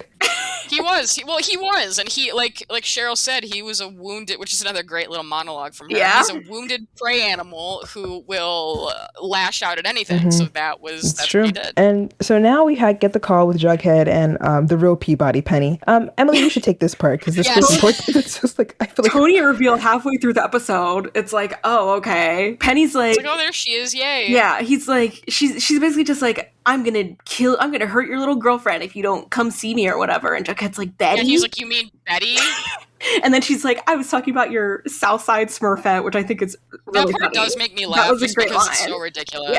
Yeah. It's just so She calls ridiculous. Betty boring. I'm like, okay. Well, like, what was with the she's stray? like what did she say? She's like, Ponytail's a snooze. It's like Ponytail is out hunting her serial killer dad down. She's got bigger fish to fry right now. No idea. And Tony's just like, don't come, Jughead. Like, this bitch is tell her to crazy. fuck off. Yeah. And also, this knot is really loose, so I could kind of get out if I wanted to. Like, I will say that it seemed like, obviously I wouldn't want to be spending time with the Ghoulies or Penny at all anyway, but I always thought that, like, when you actually see where she is, it looks kind of like she's just in, like, a cozy little, like, campfire she's kind of fine. scenario. That chair was cute. You know what I mean? Like, she's not, like, even tied to the chair she's sitting on. She gave comfortable. Like, her hands are just tied and that's it. Like, it kind of made me laugh because it's like, this seems like kind of a half-ass It's like SpongeBob. It's like that SpongeBob meme with the handcuffs. Oh, with the handcuffs. Yeah, exactly. And, like, obviously she couldn't, like, run because there were Ghoulies, like, everywhere around her, but it still just made me laugh when you actually see her and it's like, oh, this doesn't look too terrible. Like, it wasn't even that hard to get her to be released. No, either. It literally didn't take. No, he just brought other people, and then she was like, "Oh, whatever, fuck it, I don't care." Yeah, like, okay, were we ever really working for Tony? Plan? Did she think that and obviously, you know, it's like there's a lot of other stuff happening, but I always was wondering, why didn't Jughead just, like, tell Mr. Keller to, like, come with backup or something? That's actually a good point. You know? To be fair, like I get where he he did bring Cheryl, who knows how to get shit done. Well, she's more effective actually. Pause. Like, I really respect when Cheryl popped out. I was like, "Yo, Jughead!" Like, this Jughead Cheryl moment. Like, how was that phone call? Right. I love their moments. They're so fun to me. I think that they're really fun. I was like, wait, this is cute. Like, because, like, I probably in the heat of the moment would have probably, like, maybe forgotten to call Cheryl, like, her little girlfriend. But it's like, he's conscious of the fact, like, and also, like, it's like he didn't save her. Nice. It's Cheryl who's saving her. Like, I like that. And I also wonder how that conversation was. Moments. Like, I wonder if she's like, Hobo, what do you want? Like, she's probably, like, intensely searching for the Black Hood, and, like, he's calling her. And he's like, he's in trouble, and she's like, what? I'm surprised she even answered the phone. I'm sure it was like that. I'm sure it was where, like, him and, like maybe even, like, Sweep here, some other serpents too that she was, like, kind of cool with. Like, but definitely they let her know, like, hey, this is what's happening. There's a world where she doesn't answer that fucking phone call from Jughead. No, for real. And it's really she probably answered because she knows what's going on, like, about the riot. Right, like, I'm sure, yeah. And I think they're kind of past the point where she, you know, she knows he's not going to call her for some, like, dumbass reason, like, right now, you know, the stakes are, like, obviously very high with everything happening. So I do always really like when there's some kind of, like, crossover there with, like, characters interacting and helping each other that you wouldn't ordinarily expect. Yeah. I love it when Cheryl and Jughead have their moments because they probably interact, like, the least out of anyone. I know, and their moments are really fun. I really like their scenes together. Yeah. They are. They're very opposite, and they're very funny to watch on screen. It's literally just the high femme lesbian, like, bullying, like, the loser, like, gay nerd. It's beautiful. That's so beautiful. Happy Pride. I think one of my favorite bits in season 1 is when she calls Archie and Jughead Bert and Ernie, because I was like, that was literally just a hate crime. That's so good. Because she wasn't out either, so it's like she's just, like, but she knew. She knew. It's kind of like so Santana. It's like you. It's so Santana. Yeah, it is. It's like. But yes, I really, to your point, I really liked that. He did call Cheryl too, but that's what I was wondering is why he didn't, like, also call, like, actual backup that could have, like, arrested them at that point. I mean, like, I think, to be fair, like, Sheriff Keller wasn't even an option for me because until he pulled up, like, and like, but like, and Jughead wasn't there for that, so, like, I don't think he'd be thinking, like, oh, Sheriff Keller still has his fucking car, his sheriff car that he hasn't turned in. That's actually so a really I think good that's point, why. That was Archie who saw that happen. Yeah, that's actually a good point. And that the was actual sheriff right now, Sheriff Minetta, is like, it's like, oh, that guy's not helping. He's so useless. Yeah. Oh, okay, that makes more sense, because I was, for some reason, like, oh, he could have just called that, but he wasn't sheriff anymore. He wasn't sheriff. He just was backup because it was convenient, that because he knew that, you know. And him and Keller, like, Archie low-key have there. a little bit of beef too, just like the slightest in a sense. So I still don't even think he would have, like, called him. But that's probably true, because Keller has he's accused him multiple times. Yeah, his bitch ass. Yeah, that's true. I get where he wouldn't find him to be a safe figure to reach out to at this moment. Freaking rat. but Yeah. I mean, he could always reach out to FP, but he's trying to hide it from him. FP is like also kind of useless right now too. Like he can't fight. Like parole. Okay, whatever. Yeah, that's true. That's he's a good like, point. yeah. Like okay. Like FP in the next scene after this is the scene where Cheryl and Tony are there, is where they're talking about going after the ghoulies now, and then this is where FP comes in and rallies them and is like, Fangs is dead. And you see Jughead like comforting Sweet Pea for a minute there, which is another little moment that I picked up on. Right. And noticing.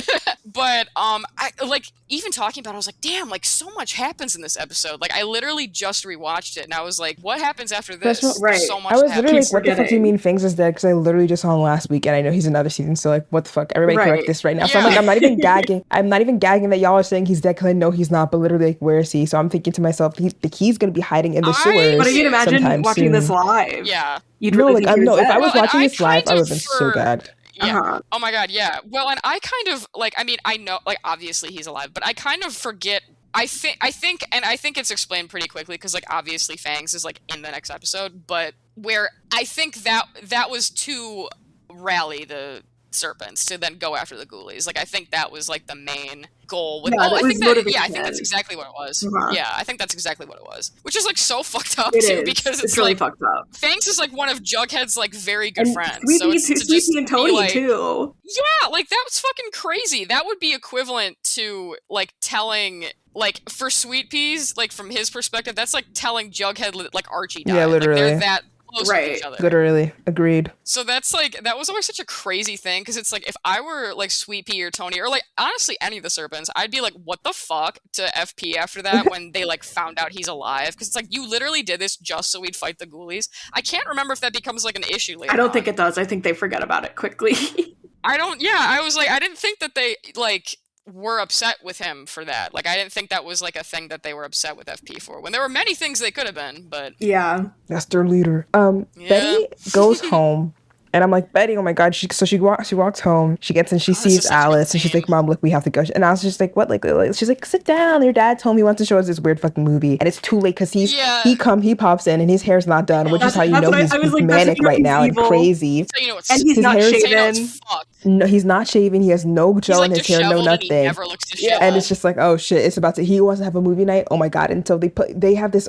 He pulls out this fucking. Oh my god! This part, I really love this part because it was gagged. Like I love lore like this. It's literally like Sinister. It's like straight out of the Sinister movies. He's like, Betty, sit down, and she sits down in her little pink little coat, and he starts playing the movie. Really cute. And it's a video of like a young him, and there's like a deranged woman in the background, basically talking to Harold. I was like, who the fuck is Harold? and then like I was like, is that you? And he's like, yes. And I was like, okay. So basically it's like this, she's saying in the background, so he's seated. And first of all, why would you record this? That's my first question. Why did the mom record this shit? But she's like talking. Well, and that's another thing, and I know we'll talk about this a little bit more just like in this segment here too, but that was another thing where I was like, we're not questioning the mom having the serial killer gene enough here. I am. She clearly has had an issue. Something way wrong with her too, if she's like fully behind her husband who evil, but this makes so much sense son to do this. Because this is like literally what this is actually very on par. This is on track for the kind of family that they are, that she would be kind of like, she's driving this shit too. Basically she's telling Hal, so the gag is Hal was classmates with Mr. Svensson, and I don't exactly understand why she gave the duty to Hal as a child to convince Mr. Svensson that it wasn't his dad. It doesn't make any sense. Like, what is he supposed to do? Go to school and be like, hey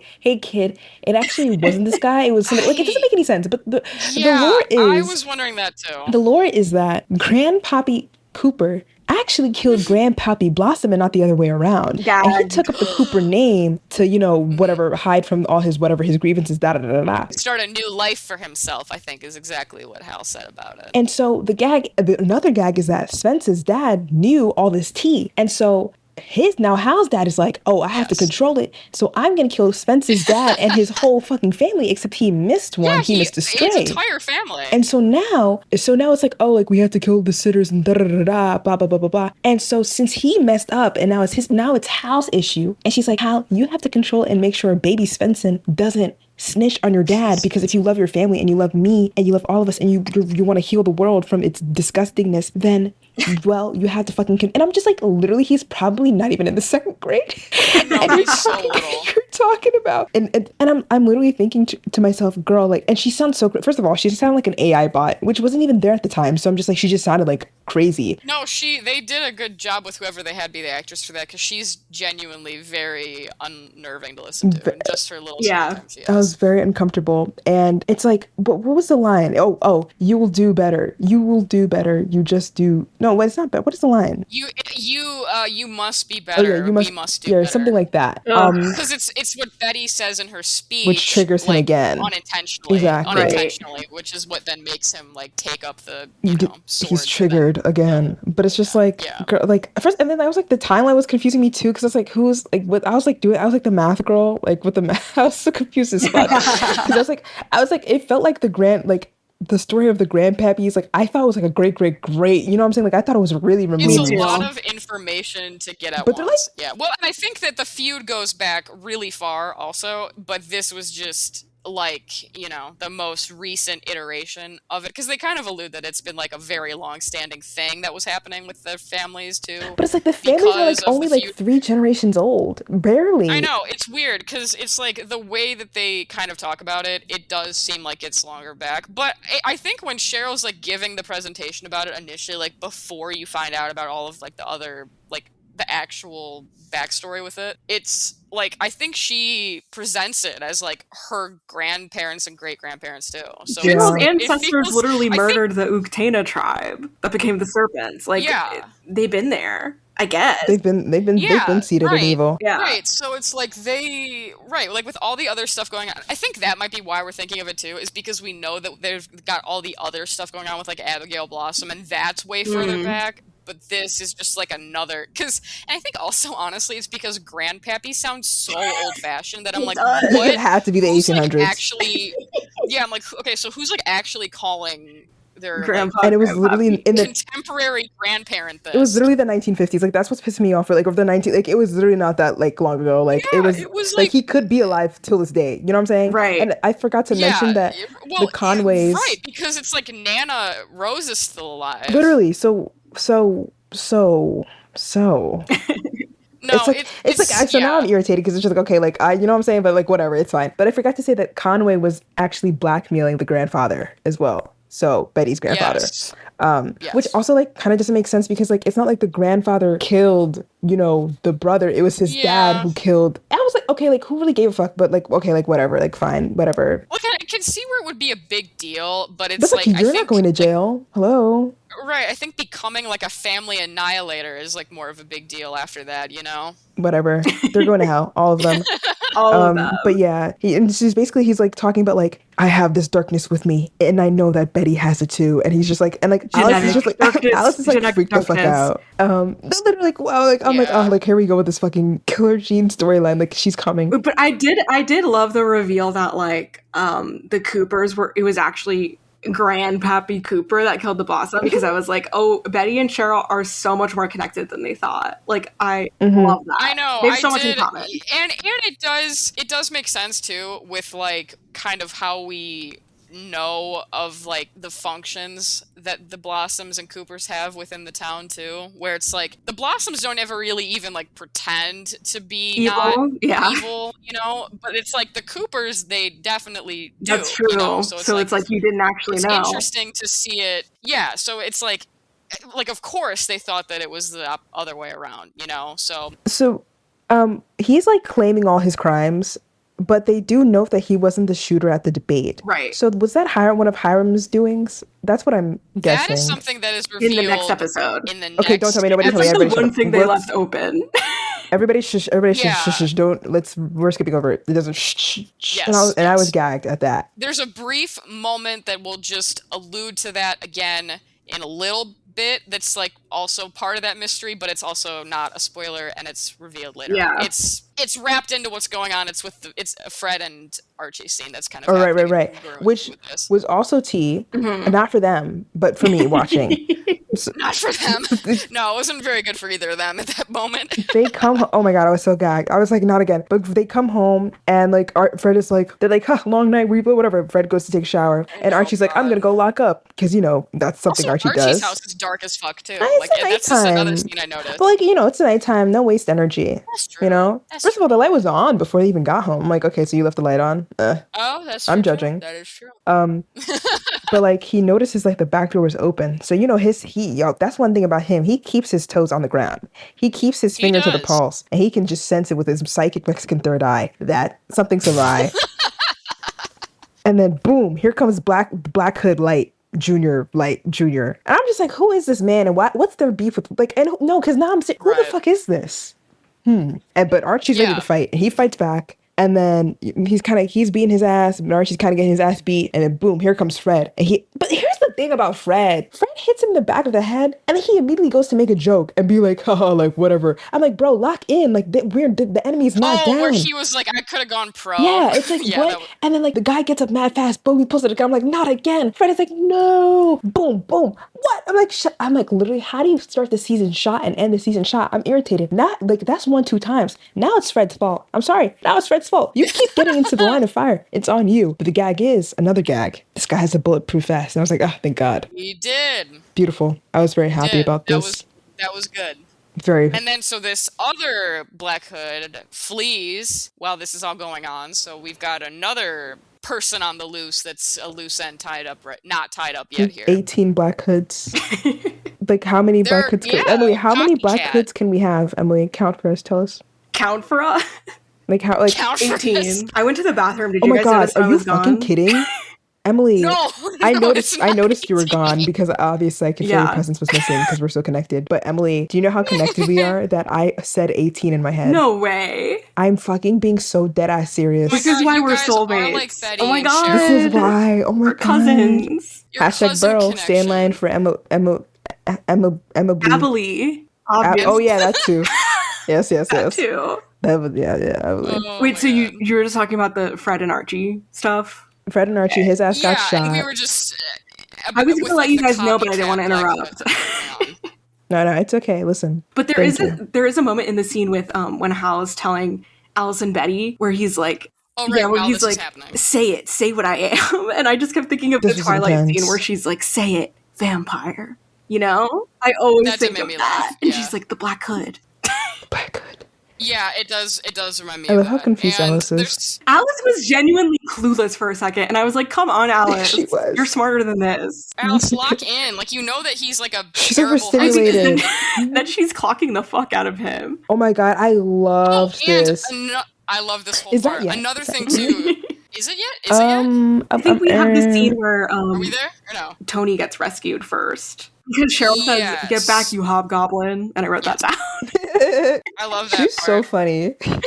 Okay. Her insults are so hilarious. good. I love her way of speaking. Oh, yes. But, and this is not what I was going to say. This is not the part, because we'll get back to Alice and Hal for a second here. I was just going to say, he also asks Alice to record all of this, too. I just don't remember if we said that. Right. That's another thing and then she asks, why did you make us record this whole conversation, you weirdo? And then this nigga goes, he says, and I quote, I want everyone to understand when they find us. I said, would they find us? If you don't step the fuck away from me, bro. Just trying to do some murder-suicide bullshit. Like, oh my god, please, like, nobody's stopping you from doing your little serial killer hobby.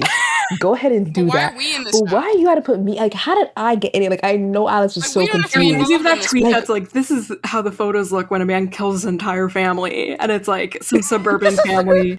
No way, you should. Yeah, and it's literally like that picture of them where they're like all like getting the picture taken. Yes. Please have that. Please have that as one of the carousel pictures. That's so funny. Oh my god. Oh yeah, that's good. That's good. But yeah, back at the White Worm, they're like figuring like. Cheryl's there now. Well, because they rescue Tony, and then they go back to the White Worm. Because Penny's just like, fine, take her. Okay, cool, that was easy. Whatever. Like, yeah, okay, it was cool, it was funny, kind of. She's like, whatever, I don't care. It's like, okay, cool, low hanging fruit. Anyways, like I didn't even want her that bad. Like, it's fine. Oh, also, she's actually Cheryl calls her a serpent hag, which was hilarious.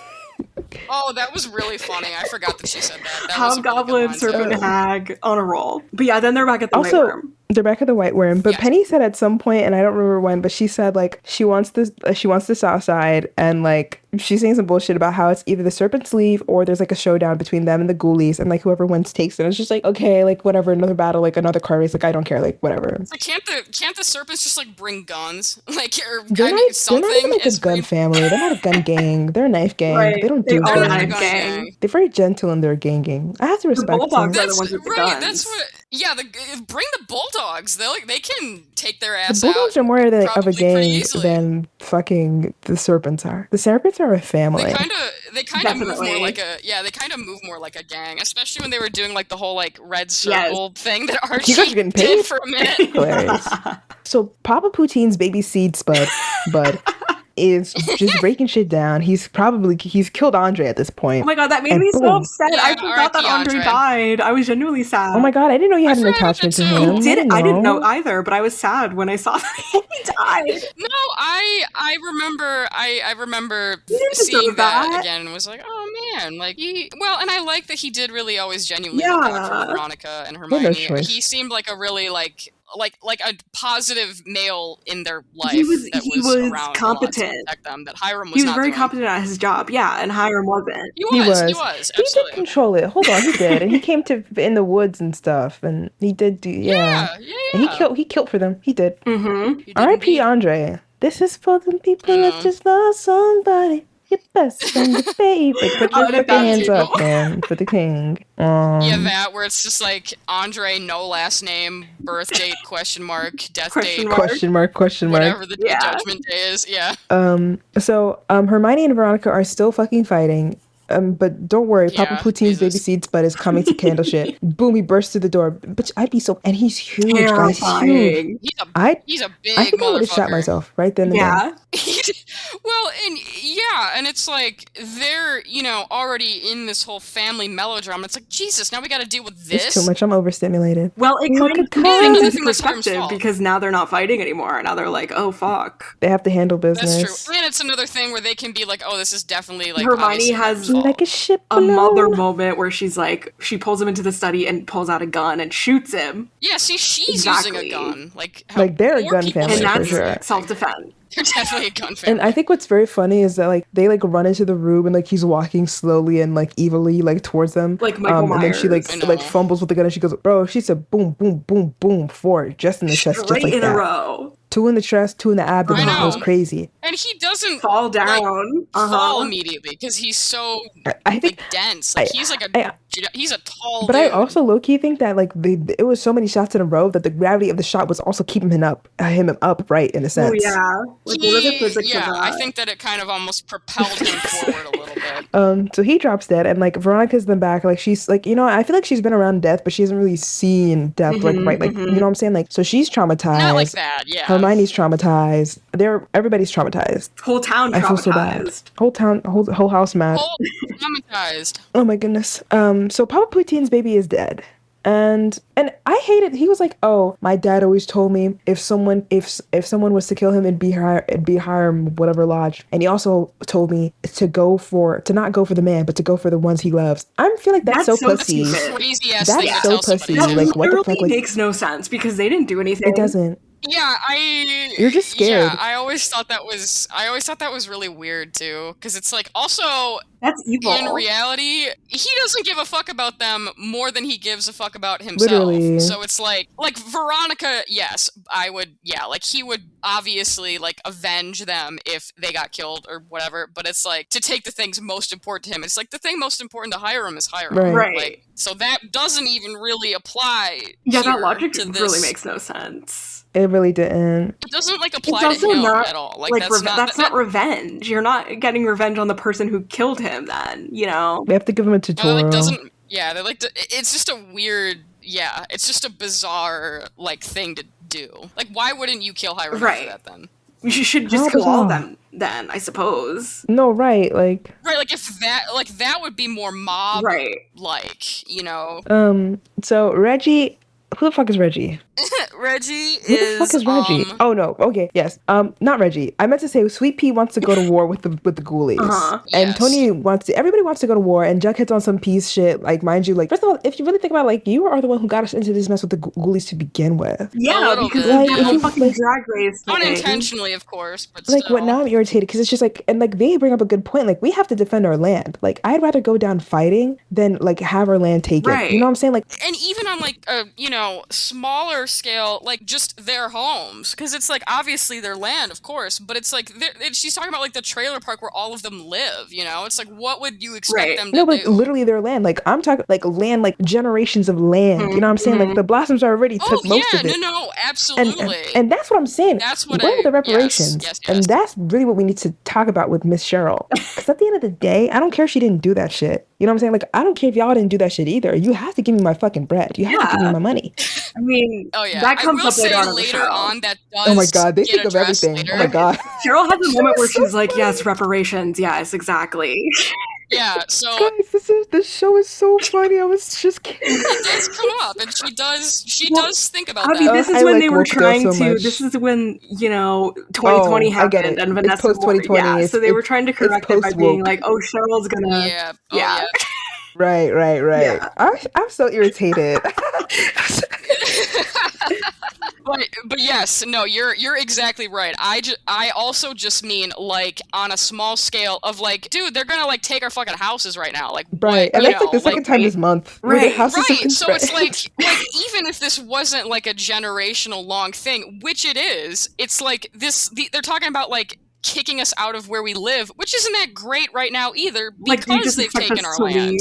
Yeah, like they've already taken our land, and now we have to live in like the little trailer parks. Right. And Jughead's like, so they want to go to war with the ghoulies, and Jughead is like, we can't. But do even that. FP comes to control, and he's like, oh, BTW Fangs is dead, so like actually like we should really like go for the shit. Who wants to go? Let's go. Who wants to go for the ghoulies? Everybody raises their hand except for Jughead's big. Their little serpent. Even Cheryl raises her fucking hand. Like what? She does. This is so funny because they make fangs with their fingers, and then I noticed that Cheryl doesn't. I was literally just about to say that. It's so funny because like Cheryl doesn't, so she obviously doesn't know. She just raises her hand. What they're doing. So yeah, she just raises her hand, but they do. I was on the team. Yeah, I was I was looking at that too, and I was like looking to see if she raised her like hand like that, and she didn't. I was like, that's a funny, good detail, because she would have like no idea why they were doing that. So she's just like, yeah, sure. She's like, is this like how you guys like raise your hands, or like what's going on? Is this how you guys do this if you're poor? But yeah, so she's fully on board. They're all on board. They're all ready to go to war. Jughead mad as fuck. I don't give a damn. Let's go back to the main characters, the better half of the couple. So now Alice she's roasting the fuck out of her. So funny. She's like, you can't do shit right. You're literally a failure at everything. You can't even be a serial killer correctly. And she also tells me, she says, why don't you kill yourself? I love that line because it's so blunt. Yeah, it's like, because she's saying, like, what the hell did Fred do? You're like, Fred Andrews? Seriously? Like, the nicest person? Like, you're mad. And he's like, he was an adult. Yeah, and he was like, and she is very confused why he would even be involved in this, and why he was a sitter. And so then he's like, he was an adulterer, and she's like, okay, so are you. Why don't you just kill yourself? And then she's like, I stepped out on you with FP, and he's a man in every way you're not. And I was like, oh, this is so funny. It's just so good, and it's also like to distract him, obviously, so then Betty can like hit him with the fire poke or whatever it is that she hits. Betty made eye contact. I was like, yes. Yeah. This connection. Oh my gosh, they've come so far from the first season. Yes. Yeah, they have a long way to go still, but their relationship is also very, very interesting to the show. I find it to be very compelling. But yes, so they have a daughter-mom team up and, like, knock Hal out, finally. So. And get him good, not like this Red bullshit that he was doing before. No. What did they use? Like that thing from the fireplace? It was like a shovel. Yeah, I think it was like a shovel shape. It was a shovel. It was shovel shaped, but like I guess for a fireplace. But it had like a because component. Because my parents used to have one of those. It's like it's a whole little kit of different fire tools for like actual wood burning fires. And so it's like, it was one of those. So it was one of the things for their fireplace that she like, and they're sharp. So it's and metal, they both got their licks in too. Alice made sure to get her shit in. I was so happy. Absolutely. Yes, and so then, is there anything after? Well, okay, Jughead. We gotta get back to Jughead because that's a major thing here before that. Jughead and FP episode are ends. fighting, and I just wrote Cole and Skeet are trying to get into the Machen Lily bag. No, literally, Like, no. Okay, so talk about it. I mean, Emily, I always go. talk about how Machen and Lily are the best actors on the show, and whenever they have scenes really, together, yeah. it's like a fucking master class. Literally, They wanted those nachos they're so fucking good. bad. I was like, okay. They wanted to, like, I'm sorry, I love both of them, but like, well, I don't really love Cole Sprouse, but that's another story. I love him in theory because of Jughead, kind of. Like, I think he's a really funny celebrity just because I think he's like so pretentious in real life. But it's like I appreciate He's that on Riverdale. Right. Yeah, it's like he's on Riverdale, so that's family. He paid his dues in a sense. Right. Yeah, right. It's like that. He's on Riverdale, so that's family. Yeah. Okay, so Emily, what is he saying to? Oh, you it. said you only wrote that down. I So mean, yes, yeah, such they're a dramatic fighting, scene. and yes. basically Jughead's Jughead's like we. Oh wait, what were you saying, Emily? Go, Emily, go. No, it was just like so dramatic. Like Jughead's like, just listen to me for 2 minutes, and we can't fight them, and blah blah blah blah. And then we're outnumbered, and he like flips out and like screams. Don't you think I know that? It was very funny. It always kind of sends you when he just like screams at nothing. Boy, he's just like, you don't think I know I'm not saying they're bad actors, but like there's something about No, this they're scene not, that- they're good not. scene, but it's just like we usually see that from the girlies, and so Yeah, we don't see that like- as much with But, like it's like the way that male men as express their often. emotions is so different from the way that the women do. So it just comes Yeah. off as like more performative or something. Yeah, and I honestly, I really do think as a whole, and like people obviously like that haven't watched the show, like dog on it a lot, but I really genuinely don't think there are like in the beginning, I would say KJ might be a little weaker. Yeah, it was just a lot of their because- first jobs, so like Yeah, and like also it's, he is not native. He's not a native like American accent speaker, so that he has to kind of account for too. But I really honestly think KJ does really well in a lot of the really emotional scenes. I think that he does really well with that. I agree. I think he's a good actor. I think that all KJ of them does are really good well. They're all actors, like good. genuinely. Mhm. Yeah, like I mean, think of the material you have to like convey in complete You seriousness. have to give them their times at like least. that's why when Charles Melton said Riverdale was my Juilliard, like I fully like It really was. completely makes sense to me because like He meant that. you're doing every single genre at some point. Yeah. Mhm. So Jughead is not like FP leaves. He's like, I'm gonna go rally the troops who aren't fucking pieces of shit like my son who's not willing to fight. And Jughead is sitting down. My useless son who doesn't want to fight the ghoulies. Jughead is now like sitting down near a board that's like one of the like He takes like, his hat off. That's how you know he's That's stressed. how you know he's stressed. He's showing his Yeah. hairline, and there's like it's akin to like Sheriff Keller's like murder mystery board. There's also like a board of like random news Yeah. clippings, and Jughead has. I forgot why that was there for a minute too. I was like, what is this like? Who like? It What was was this probably from like investigation? Jason Blossom. of? He like never took it down because shit just kept getting active. Oh yeah, Um, that's that makes And sense. so like he then starts to put the pieces together, like low key, like this is all the doing of Hiram. Like this is he puts the pieces and he caught him. Now he has Hiram's number. It's I'm surprised Hiram doesn't like have him blocked. no, you gotta keep your enemies close. You gotta have them on the That's true. sidelines. That's He's like, definitely how Hiram I need to know when he's about to do something Yeah. to foil my evil plan. So like do you have notes on this, Emily? Would you like to talk about it? Oh, when Hiram and Jughead talk? Yeah. Well, it was just like Hiram was driving this whole episode. He was in a car this whole episode, and then the reveal is just that he went to a parking lot to meet up with Penny. yeah, Like, okay.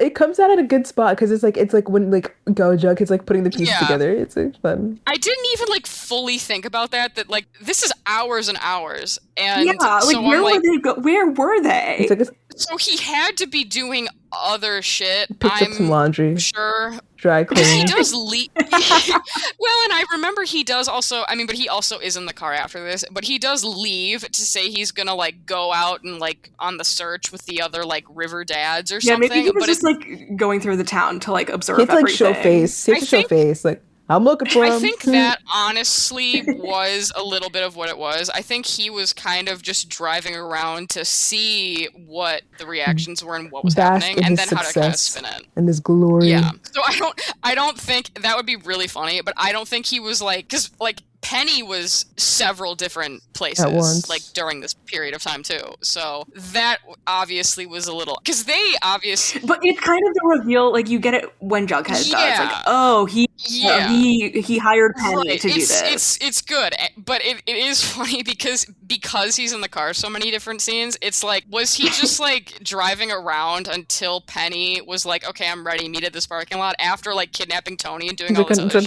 It's unclear. Yeah, like it's like obviously they just were like, you know, planning to meet up after, like, you know, they got Tony and all that, whatever. But it is presented well, where it's like, because you are wondering, it's like, where the fuck is he going? Like, what is he doing? And then it's, oh, he's in it with Penny. You started all that. It was him the whole time. Yeah. So Jughead's like, yeah, I know this was all you. And then Hiram's just like, I have no idea what you're talking about. Continue. Continue. Hiram is so funny. That was hilarious. And and then he's just like, Jughead's like, I have a deal for you. And Jughead's like, I'm listening. And then it kind of cuts off there. Yeah, we'll find out later. Oh, I have a counter offer to whatever she's offering. And then it cuts off. Which is not better. And it's terrible. Not better at you all. could just tell he's a teenage boy. That idea was shit, okay? Well, and what's funny is did not need to do all this. Well, and it's like, what's hilarious is that even on the surface, Hiram agrees to this for some reason. Where it's like, snack. Where he's like, well, fucking, okay, like if Jughead gets the shit kicked out of him for like a 1 against 20 fight, that's kind of fun for me. It's good too, for him. so. It's good business for him. Yeah. I get it as a business model. It's just so funny where he's like, yeah, let's do that instead. It's your offering. And again, it like you like you said, it is a very like teenage boy thing, and it's he knows Hiram hates him, but it is really funny to just be like, drop the deal and you can kill me alone. Like, what? Nobody gains anything from that. It's literally so stupid. Well, and Penny says it too. Sacrificing yourself for no Penny reason. says that when he goes to do this, and then by this point already, like he calls Betty and is like, I love you, I'll always love you. And so Betty obviously is like freaked out, talks to FP and tells FP that Jughead's scaring her, and then he's like, fuck, he like went to go do like be a the sacrificial lamb martyr here. And then we get, and then it's like, while this is happening, or is this a Hiram comes home during this, sees Hermione and Veronica just like catatonic in their dining room, and they're like, this is your mess, go clean it up, like there's a dead body here. When she says this is your mess, daddy, you clean it up, it reminded me of in the penultimate episode of season 1 when Cheryl says to her dad, like, you did a bad thing, daddy. Yeah, that's a really good moment. And girls and their dads. Yeah, really. They're just like done with everybody like Hermione's literally not saying it, like she's speechless. He knows he stepped in it. It's like saying like it's like a dog stepping in shit, and then they run around the whole house, and then like the owner comes home, and it's just like, and like you did some shit wrong, and he's like he like goes to clean up the thing, and he like gets the sheriff to help out. He's like, well, that's all handled, and it's literally just like, and everybody's like, nobody, and he's like, it's bad for him. It's really bad for him. Yeah, it's one of the rare moments where he actually kind of seems like, oh, I like really fucked this up. Like it's like you fucked up your whole family to do this evil shit. It's one of those rare kind of sincere moments where he genuinely does seem to feel bad about it, which is kind of a rare thing, For 2 seconds. Yeah, it's more like he's uncomfortable with being like, not like, but yeah, it's like I don't think he feels bad. He's just weird. Well, and also I think it was that it's part of it was like the whole territory and feud with Papa Poutine and all that too. So it's like that came back to bite him. He's like, oh, that wasn't as clean as I thought it was going to be. So that I think was another thing that like, bothered him about it too. So then we go back to Betty and Archie. Yeah, where Hal's being arrested. Keep going. Yes. And then Archie pulls up because, they live across the street from each other. Archie and Fred pull up.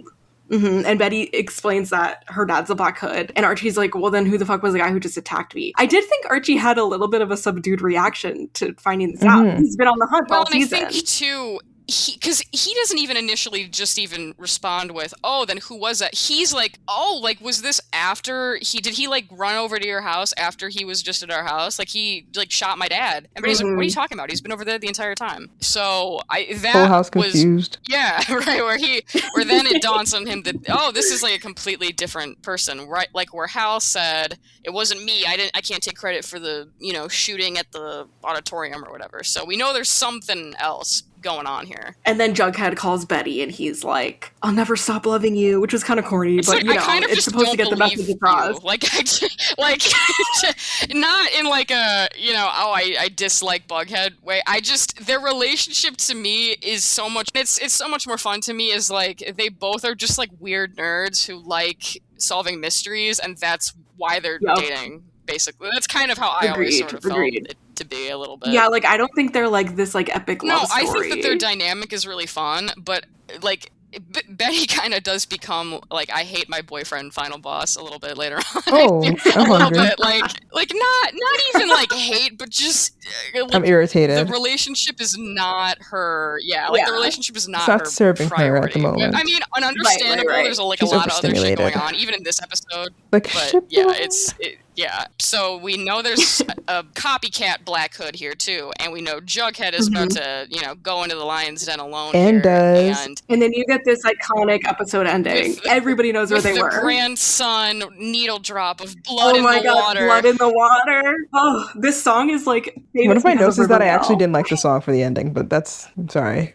I don't think doesn't fit. It's not my favorite. There's like literally other grandson songs that would have potentially worked better. It's like honestly. It's such a high energy song, and it's like this is supposed to be like a somber moment. Jughead's literally dead. Like pulse is low. Yeah. Like he's low blood pressure. Like this nigga's about to die. For example, in the penultimate episode of season 1, that song is perfect. Like You Can't Run during that whole period of time. That's a perfect use of that song. Yeah. I know when you're talking when they find Cliff. Yeah, like where you see Cheryl and Penelope both like pointing at the barn and stuff. Like that fits really well. Blood, it almost just feels so abrupt. It's like it just did. It was like crazy. What the hell does this have to do with the present tea and China? Like, what is this song? What are they talking about? It's a good song for the show, but not for the scene. Yeah, it's just not the scene. It's Fun fact: I virtually met grandson on FaceTime once. Really? Yeah, How? I wish I should have because someone I know was like covering one of his concerts, and so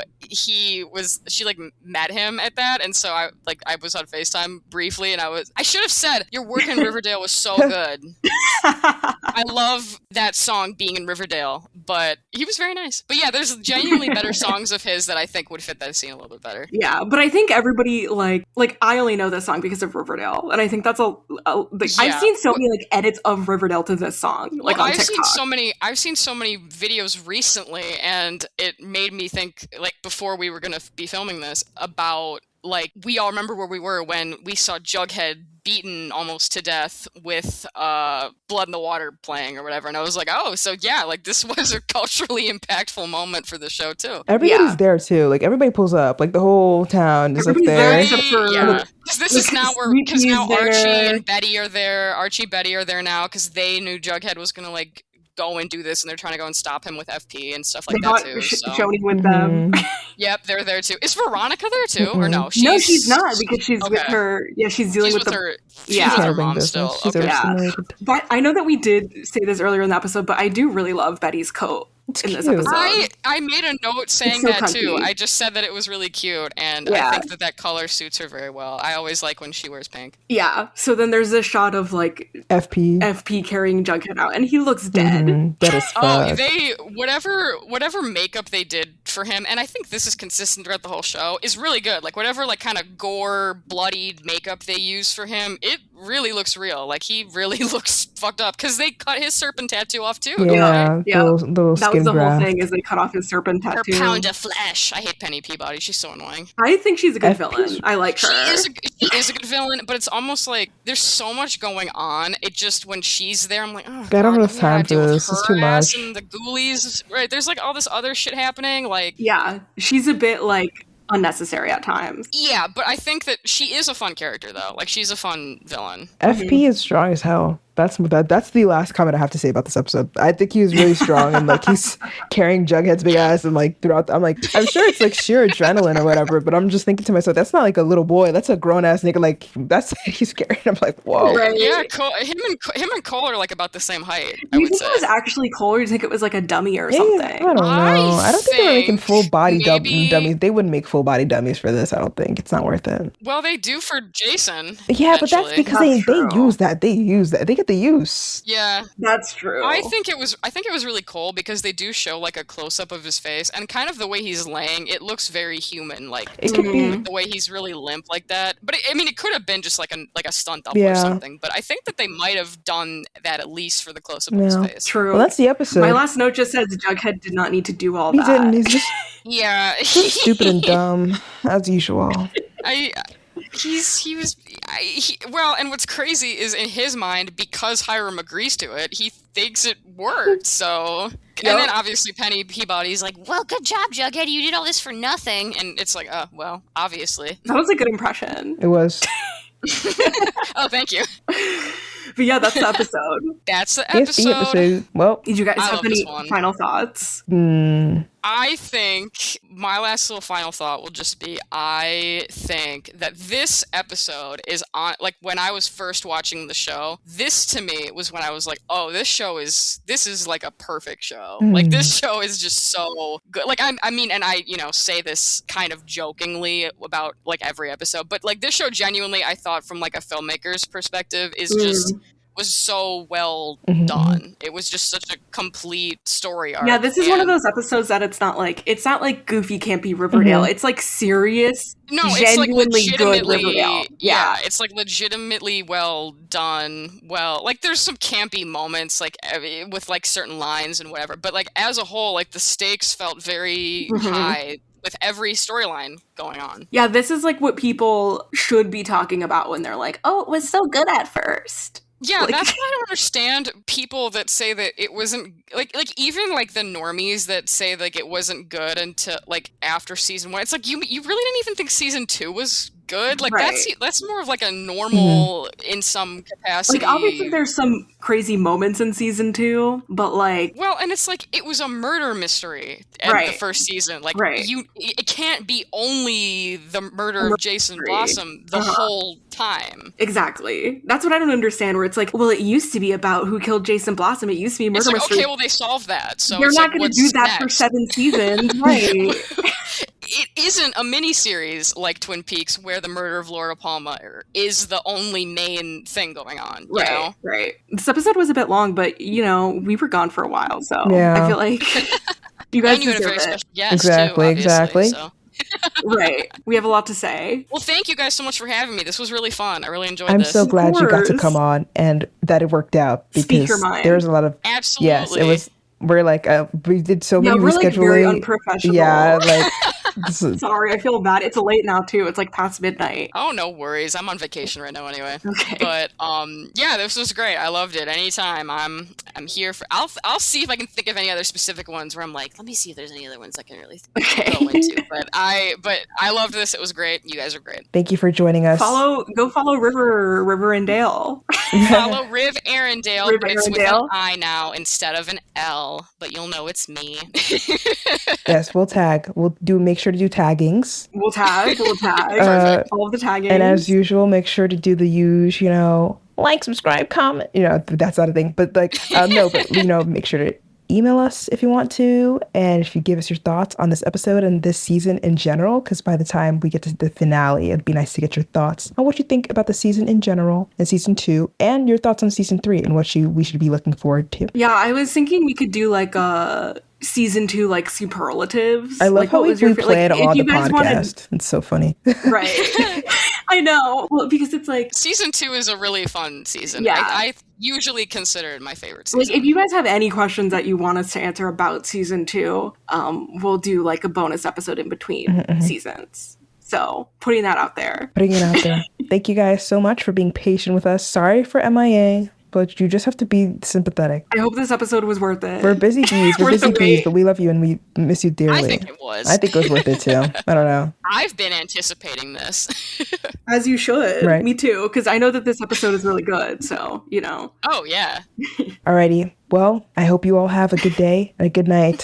Or night. We love you. Or afternoon, actually. You know, you just... Or afternoon. You just never know. You just never know. Riverdale is forever. Riverdale's love. Riverdale's light. Forever. Swangs is forever. Swangs is forever. Hashtag swang strong. If you're in line for swangs, stay in line. I've tweeted that, like, unironically probably 4 That's times beautiful. through the course of the show. And that's beautiful. Well. And with that, goodbye. Bye. Goodbye.